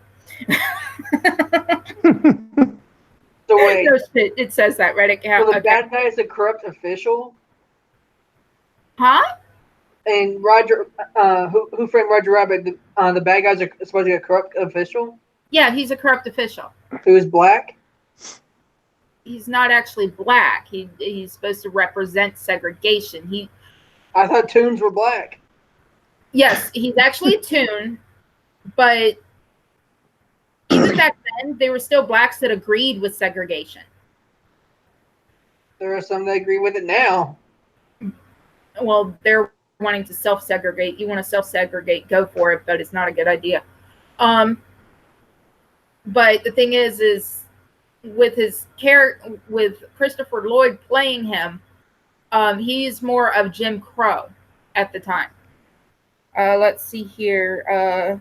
Short of the filmmakers including a talking crow named Jim to spell it out, the clues couldn't be more obvious. The movie takes place in 1947 at the height of the Jim Crow era, where mandated state and local laws prohibited whites and blacks from having the same shit or being in the same places. Doesn't Toontown, the city where the Toons live near Hollywood, feel a little more sinister in that context? The villain, Judge Doom, wants to tear down the trolley system to force the Toons out of their homes so they can build a freeway for wealthy humans. That's called gentrification, an issue that remains controversial in LA to this day. Also, most of the cartoons are performers, which of course is one of the acceptable occupations for black people in the time. You don't see any cartoon doctors or lawyers unless they're pretending to be human, like Judge Doom himself. That makes Doom an Uncle Tom character, a minority who sells out his own race for I told you. like Samuel L. Jackson and Django, only less cartoons. I told you he was a. I'm gonna be on the border wall, building a wall. Then there's Jessica Rabbit, who from Eddie is clearly attracted, despite his claims that he hates cartoons. His confusion is representative of the confusion of white males who lust after black women despite seeing blacks as inferior. In other words, he has jungle fever. Wait, who has a fever? The detective in Roger Rabbit. Am I wrong? Tell me I'm wrong.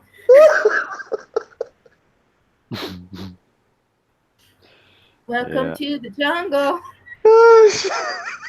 We got fun and games. And finally, in the movie word toon is treated like a racial slur that humans use to offend cartoon characters. Now say the word out loud, but replace the first letter with a C. Oh, God damn. We're telling you, once you start noticing this shit, the world becomes a darker place. Oh my god. Man. Dexter in Dexter's laboratory has Asperger's syndrome. Say what? Dexter in Dexter's laboratory has Asperger's syndrome. No Did they say the shit. same about Jimmy Neutron? I'm working on getting to the other cartoons. Hold on. All I right. have to scroll through the theories and shit. I will be right back. All right. So what about Dexter? I'm skipping that. Hey Arnold is actually about Helga and super depressing. Okay, if it's super depressing, I'm not reading it. I want to read All funny right. shit. Well, yeah, leave the My Little Pony one alone then. Have you heard about the Disney movie continuity theory? The what? There's a theory that some of the Disney movies are in the same timeline, not Pixar. Like, Yeah, Disney or Pixar? no, Disney. I said not Pixar. Like, the King and Queen from Frozen are supposed to be Tarzan's parents because they were lost. I heard of that one. Also, the ship that sank in The Little Mermaid is the same ship from Frozen. All right, here's one. Donald Duck has PTSD. Yeah, I remember hearing that one. Like something about from like damn, I forgot what it was, like World War II or It's yeah, World War II because he used to be a induced Nazi. when he was a paratrooper in World War II. As theorist notes, he seems to have fairly regular flashbacks, difficulty responding normally to social stimuli, and persistent symptoms of increased arousal. Example, difficulty falling or staying asleep, anger, and hypervigilance. Not to mention a total disinterest in talking about his wartime experiences. Again, the Smurfs are white supremacists, Nazis, anti-Semites. All right, here's the Care Bears. The Care Bears is voodoo masquerading as children's entertainment. It's not voodoo. They're not killing a fucking chicken. Oh my god. According to at least one writer, the Care Bears is the absolute height of voodoo infiltration in children's entertainment. And this person must be tripping balls. Have Start you with seen the Care Bears? name first. Who can deny the similarity between the name Care Bears and Carefors, the district of Port-au-Prince, which is the heart of the voodoo world? Yeah. Can the cloud city of Carolot be anything but an idolized holy city of the Lawa, a divine reflection of Kaflors? Then consider some of the terminology. The Care Bears constantly want to share until you care, just as Lawa want to share the bodies of their worshippers. The Care Bears are constantly trying to be children's friends, just as the Voodoo Lawa are often referred to by their followers as friendly spirits or just friends. Plus the cuddly insignias, aka arcane symbols, on the Care Bear tummies line up rather nicely with voodoo symbols of gods. Hide your children. Note the source of this article is tagged in humor and satire, so it's possible the writer doesn't really believe this stuff, but it's too good a theory not to share. Aladdin's genie and the salesman are the same person. Okay, I don't remember who the salesman is. Wait, Aladdin and Genie are the same person? In the cartoon, like you remember like the beginning, the intro? Like the person who was like narrating and stuff like that, that guy. Oh yeah. Well, yeah, there's that theory, but there's also a theory that it's actually Jafar, which makes sense to me. Tom and Jerry is Nazi propaganda. What? How? How? Well, this can't be true, but somebody believes it. So it counts as a theory. Jim McLannan writes, as well as being the most Oscar-winning duo in history, Tom and Jerry were also more or less the opposing sides in World War II. Tom's is the British soldiers and Jerry's the Germans.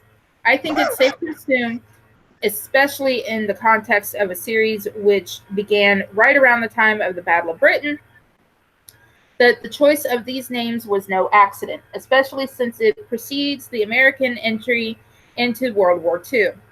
They are also markedly different to the meaningless names selected for other MGM cartoon characters around that time, meaning Sniffles, Droopy, etc. Perhaps the most disturbing thing about this theory is that Jerry is the good guy, the peace-loving victim of Tom's evil schemes, but who usually wins due to his superior intelligence. Read in wartime context, the suggestion that violence isn't the solution goes beyond the subversive borders on outright sedition. An alternative explanation that Jerry equals GI is no more loyal, since it suggests the two allied sides are fighting each other. In either case, it's certainly worth noting that MGM were conspicuous by their absence in the field of animated Allied propaganda. Even at the height of the war, Tom and Jerry was a series almost entirely free of political commentary. Pokemon's Ash is actually in a coma. Yeah, that.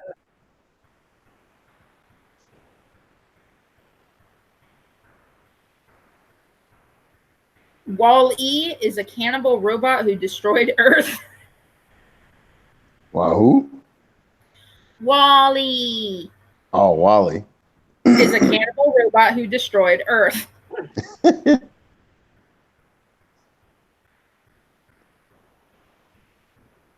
Okay, I'm tired of reading I like that right there. things.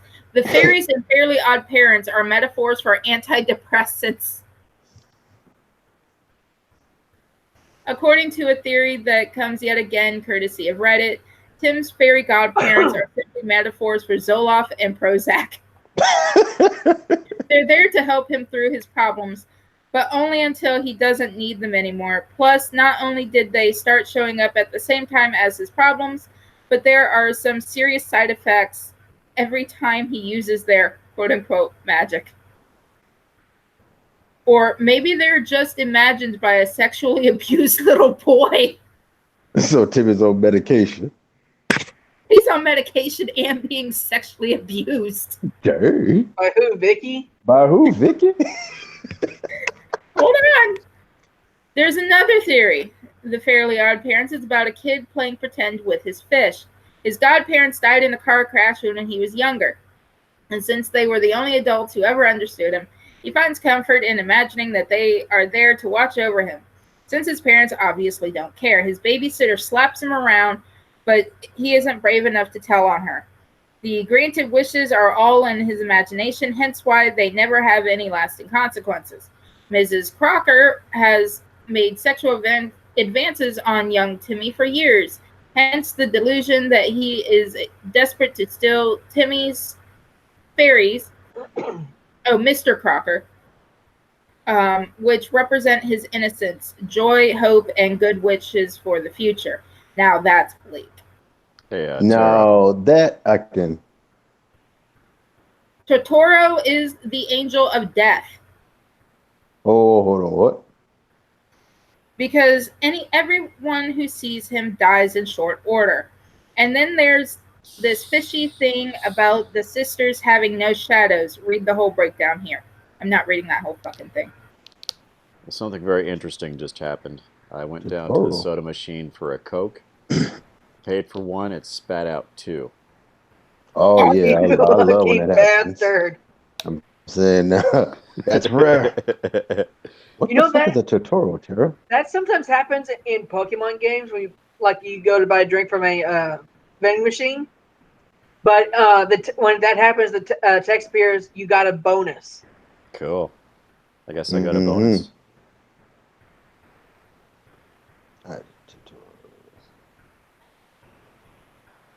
Oh, Totoro. Now I see what you're talking about. Huh. Because I remember that cartoon. Okay, the Power Rangers are all child soldiers fighting against their will. Back in the 80s, child soldiers who were recruited to battle in Iran were given plastic keys and told they were keys to heaven. They were then made to clear minefields ahead of the adults. This kind of stuff sadly still goes on to this day around the world. In terms of the Power Rangers universe, Zordon recruits teenagers from Earth to fight in a war between his people and evil Rita Repulsa. His people. To this, he gives them gadgets, bright outfits, and magical abilities. He then essentially forces them to fight hundreds of monsters in a war that they shouldn't have been a part of in the first place. The theory ended up being the inspiration for Adi Shanker's surprisingly good fan movie starring James Vanderbeek as a grown-up ranger. We were children asked to fight in an intergalactic war, an enemy we never met, Vanderbeek says in the film. Let's stop pretending our side stood on some moral high ground. It was a decent fan movie. I've seen it. It was pretty good. So those plastic keys, those child soldiers were given, are they the same plastic keys made for babies? Yes. Oh God! All right, so baby brother, you remember how you were talking about the crossover between the Jetsons? Yeah. All right, so here it says that in the crossover, Elroy builds a time machine to send them to the future, but due to an error, they end up in the past. But the Nerdist has theorized that the time machine actually worked and they did go to the future. In what? They did go to the future. Huh. Let's say that the Jetsons live in the sky in order to escape the wasteland below. Said wasteland may have been caused by some kind of nuclear apocalypse, and the only way to survive is to live up in Orbit City while the Earth recovers. Elysium. In this new world, any surviving animals get a fresh start without humans around. They evolve with enriched intelligence, and functioning robots are able to eventually clone dinosaurs. So when humans do finally come back down, it has hugely advanced, but the cost is too high. So they come up with a nature-based system where humans can be engineered to achieve Herculean feats. They also end up using animals to drive technology, from pig garbage disposals to birds playing records. They're attempting to rebuild what they once had using whatever is around. They even have a modern banking system. And why would they celebrate Christmas in prehistoric times? The Flintstones are actually us in the far future. You maniacs, you blew it up. God damn you. Damn you all to hell. Attempting to reclaim the past via everything from technology to religion to entertainment. And here it is. Winnie the Pooh is all psychological disorders. Let's see. Yeah. Piglet has generalized anxiety. Owl is dyslexic. Tigger has a serious case of ADHD. Pooh himself actually has both ADHD and OCD, as well as impulsive tendencies such as his obsession with honey and repetitive counting habit. Yeah, that's what it is. Main character Christopher Robin has schizophrenia, as others are all manifestations of his imagination. With all other issues, the animals could actually represent Chris's own struggles as a kid when learning to interact with others in the world and functioning out in the outside world. And when you hear about the actual, the actual Crystal Robin and shit like that, like, yeah, that's pretty much close, because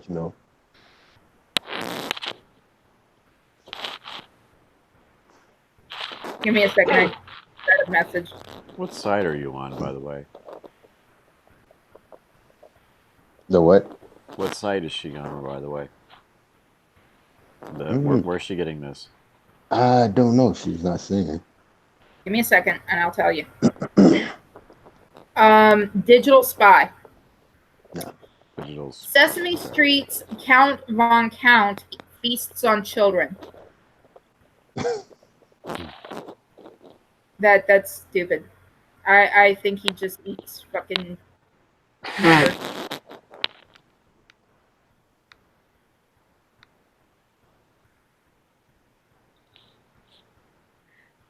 Oh, well, yeah. All right, yes, let's start. I wouldn't miss me.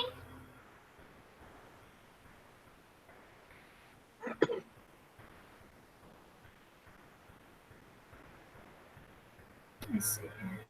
Okay, where we at? Doug Funny suffers from schizophrenic hallucinations. Now I'm on CBR.com. Damn, you everywhere. Where's the Doug one? Funny's imagination is a pretty big part of the show, even if you don't buy into the mental illness theory. Doug drifts off into his daydreams in every single episode, often visualizing himself as quail-themed superhero or a rock star. But the show even goes as far as to show us that he often acts out his daydreams physically. In one episode, he starts having one of his hallucinations when he's riding his bike in traffic and only snaps back to reality when he crashes his bike into a car.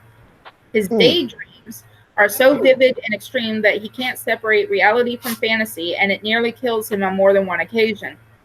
That's not a daydream at that point. It's mental diagnosis.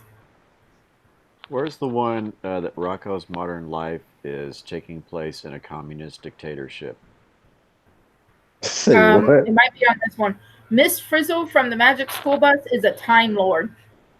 Oh, yeah, they said she's Gaia.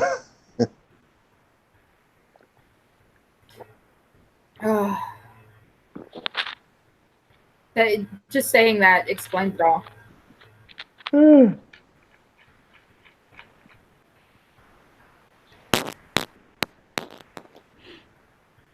So what does she use for a sonic tool? The bus. That's her sonic tool? Well, her sonic tool is probably Liz the lizard. Yeah, I was actually about to say that. Oh, yeah, Courage the Cowardly Dog theory right here. Talking about there are no monsters. Courage is just a regular dog.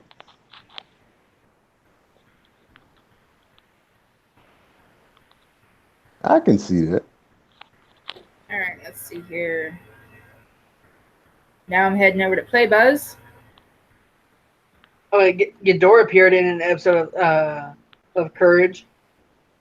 Who? Ghidorah from Godzilla, Oh, yeah. but it was stock footage.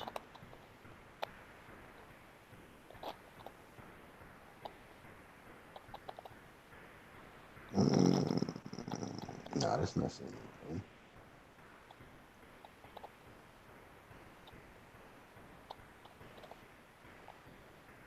Johnny Bravo. This theory states that Johnny Bravo is not so much a handsome, muscular man, but a dweeby child.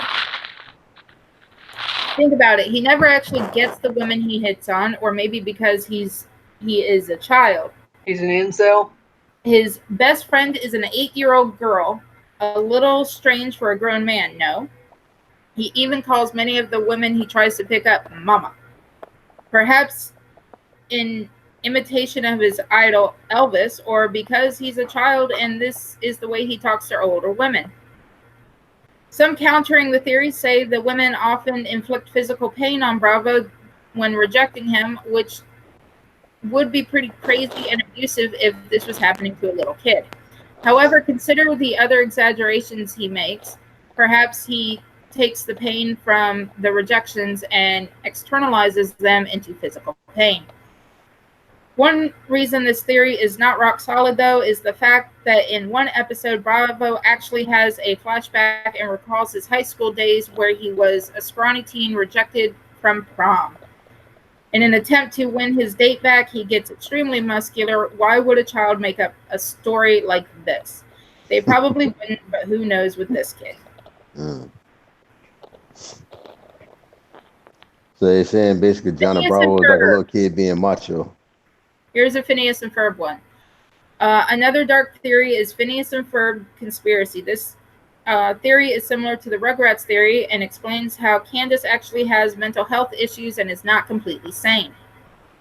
Phineas, her little brother, was bullied a lot in school, and it got extreme, and one day he was killed. Since then, Candace has been unable to cope with Phineas's death, so she created an imaginary world where he still exists.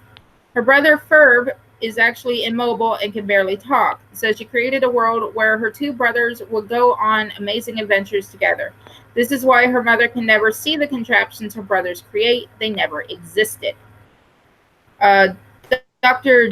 Doofenshmirtz is said to be Candace's therapist, so he becomes incorporated into the world as a villain. Pretty dark stuff. Why is he fighting the platypus? No clue. LSD. That was the Gazettes.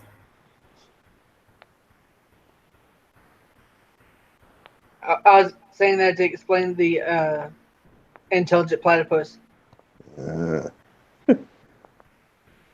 Gaston from, we've all heard this theory. Mushrooms, then. Gaston from Beauty and the Beast is a repressed homosexual. Makes sense to me. Gaston is a made-up character they just put up in the story. Doug was sexually assaulted by Mr. Dink and took drugs to cope. Well, Dick does kind of come. Dick does kind of look like a pedophile. Who? Mr. Dink, the purple, sweater wearing motherfucker up in Doug. Oh.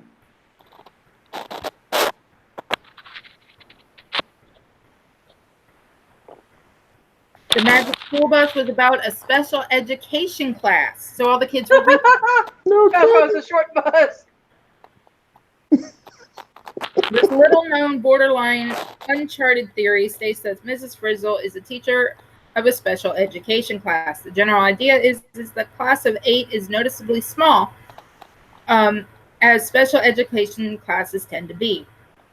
Then there's the fact that the Magic School Bus itself is visibly short, and the students are always going on field trips and doing fun things, but not any basic grade school classwork. Since they elaborate discussions on this have yet to take place, I think we should take it for what it's worth and move on to a different, more satisfying Magic School Bus theory. That the kids grew up to be the Planeteers. Oh, does anyone remember the Sounds I special think it's ed the to me. Trout episode of Magic School Bus? The what? The Trout episode of Magic School Bus? I can't point it out. I've seen so many. It's like They The went over the what? life cycle of the fish. There was a scene where where the kids turn into eggs, and male trout pretty much do drive-bys by them. ooh. Batman's villains don't exist. They Yeah. each represent an aspect of his damaged mind. So the male trout that was swimming by him was a sperm. Yeah, except if memory serves me right, in the show they called it milk. Oh god. Well, like I said, they tried to explain it in the kid version way. But then again, they even talked about the human digestive system and shit like that. Yeah, and they they refused to said- go up the ass. Because they said there were just some things that they just couldn't talk about. They know All right, so did you hear me? Batman's villains didn't exist. They each represent an aspect of his damaged mind. so he crazy. That's right. No, This suggests Batman that stuck in Arkham Asylum. this suggests Shut up. Batman, No. the animated series, was about Bruce Wayne battling inner demons. The main antagonists each represent something different. Mr. Freeze denotes Bruce's inability to maintain long-term relationships with others. Penguin symbolizes his wealth and class. Two-Face embodies his clash between Bruce Wayne, the billionaire philanthropist, and Batman, the Caped Crusader. Then there's the Joker, who signifies the intrusive, insane thoughts that are a result of his parents' senseless deaths.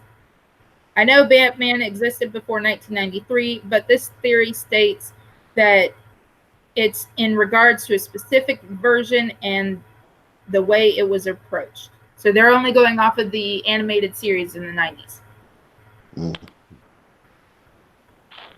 Well, I gotta jump off of here. But thanks for having me on, and it's good to see everybody. Pat, no spoilers. You know what I mean. Yeah, see, better hurry up and get the book. Okay. All right, y'all take it easy and have a good evening. Nice. All right. All right, so here's the one where Pat was talking about, which is SpongeBob represents the 7 deadly sins.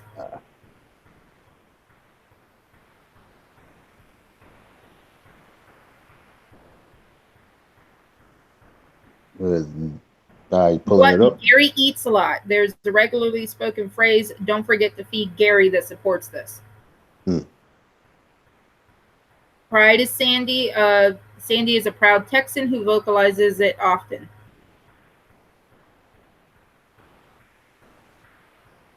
All right. How the fuck is that pride? I don't know.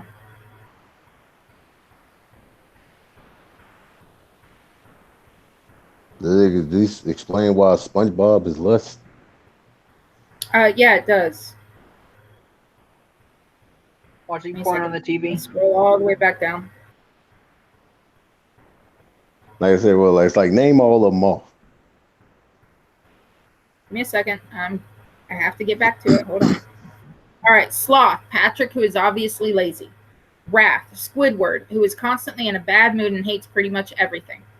Greed, Mr. Krabs is blatantly greedy and money-driven. Envy, Plankton envies Mr. Krabs' success, his business. The chum bucket fails miserably. Gluttony, Gary eats a lot. There's a regularly spoken phrase, "Don't forget to feed Gary." Pride, Sandy is a proud Texan who vocalizes that often. Lust, SpongeBob is habitually over-friendly with people and appears to love everyone, even if that feeling isn't reciprocated.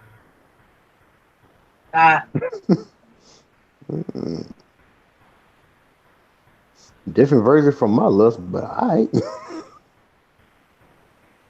right. Here's one my brother was talking about where Frozen's Elsa and Anna are Tarzan's sisters.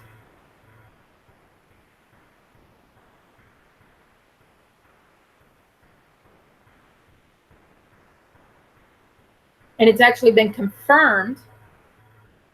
Oh, it has? Oh, yeah.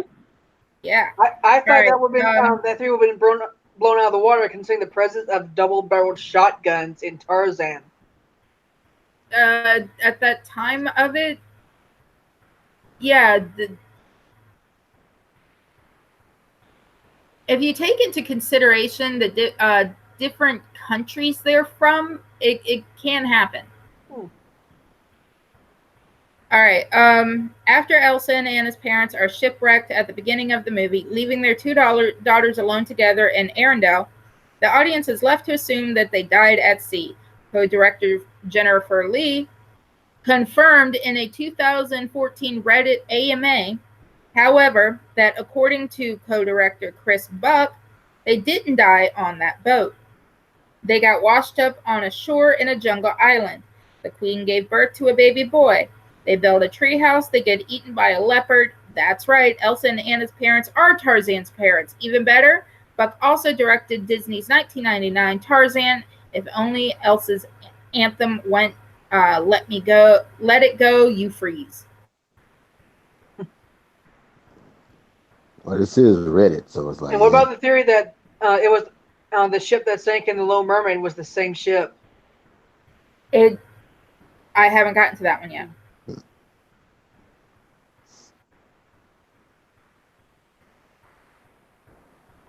You know, like I said, that's just a theory.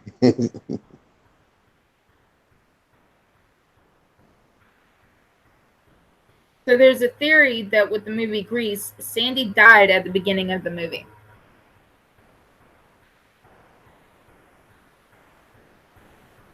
So I'm trying to see. At the end of the movie, Danny Zuko and Sandy fly off in a red convertible as they wave goodbye to their friends on solid ground below, leading to the conclusion that the flying car is the final result of Sandy's fantasy, as in she's dead.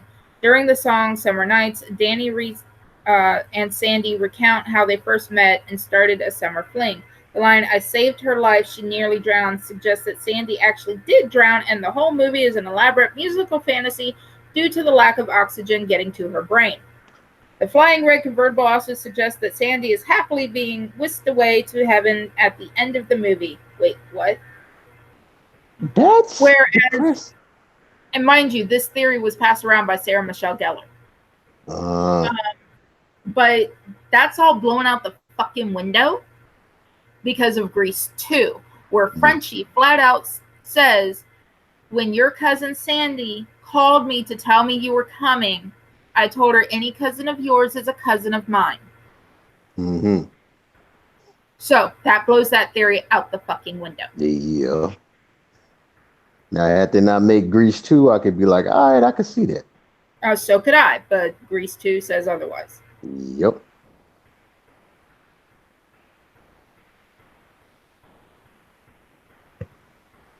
Oh, look. Scooby-Doo is all about kids trying to escape the draft.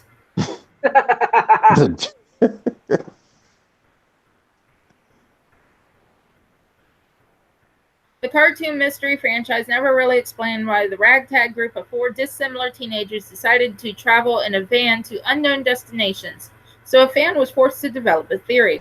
As the show premiered in 1969, the same year as the height of the Vietnam War, the Scooby Gang is driving to Canada to escape the draft. The theory poses that the clean-cut Fred was drafted but ran away to be with his fiancée Daphne. Hippie Shaggy and activist Velma joined them as they both opposed the war as well. How is Velma an activist?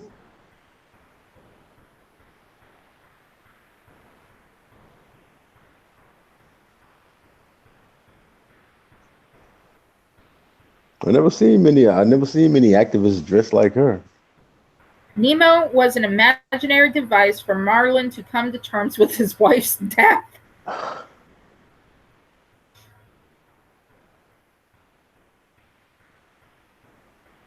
I can't see that. Latin, Nemo translates to no one. This helps spur the theory that Marlin's son doesn't actually exist, but is just an invention he uses in order to come to terms with the death of his wife.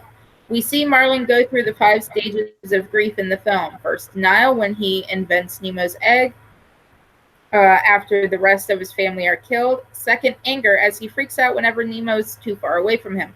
Third, bargaining, as he convinces Dory to join his quest and then puts up with her. Fourth, despair, when he sees Nemo flush down the toilet. And finally, acceptance, as he is able to let Nemo go off on his own in the end. Yeah, nice theory, but they said like somebody was forced to make. No, that was a Scooby-Doo one. But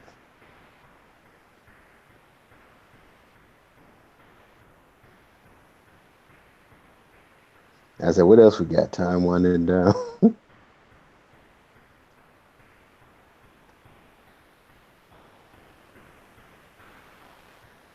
Willy Wonka killed and sacrificed those kids' cabin in the woods style.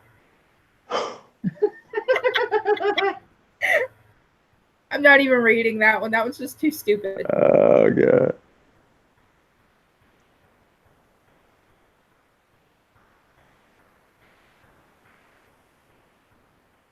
Let's see. Dexter created his family in Dexter's laboratory. Wow.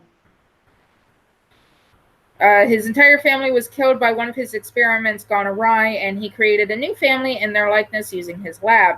The show's Well- theme song suggests that Dee Dee has a tendency to blow up his experiments, followed by doom and gloom. Dexter is shown to have the ability to create clones and imbue intelligence, so making a new family is definitely in his wheelhouse. It could also explain why his family is so dim and obviously and oblivious to his lab. What were the times when they do find out and they're pissed as hell? Okay, this one I might actually like. Hardy's Mad Max is actually the feral kid from Road Warrior. And actually, they don't mean Road Warrior, they mean Beyond the Thunderdome. The original Mad Max movie starring Mel Gibson began in 1979 and ended in 1985. So how would we explain the youthful Tom Hardy claiming to be Mad Max 30 years later in Fury Road? Well, some fans have a theory that Hardy isn't the original Mad Max at all, but a character that we've seen before who has taken over the title. The guess is that Hardy's Mad Max is actually the feral kid who appears in Mad Max 2: The Road Warrior. The aging works, and the fact that Max speaks mostly in grunts like a child, it actually makes more sense for him to be the child from Thunderdome, not Road Warrior.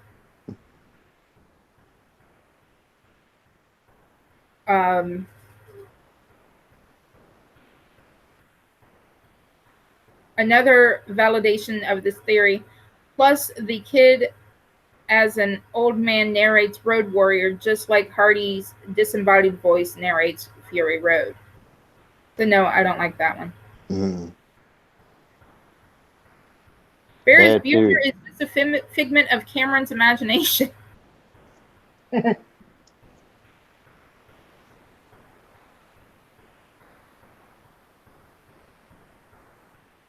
All right. I think we've had enough tonight.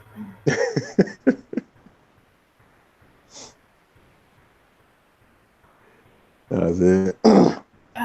You ready Let's to kill it, baby brother? Let's run to the ridiculous theories. It's Yeah. 4:30.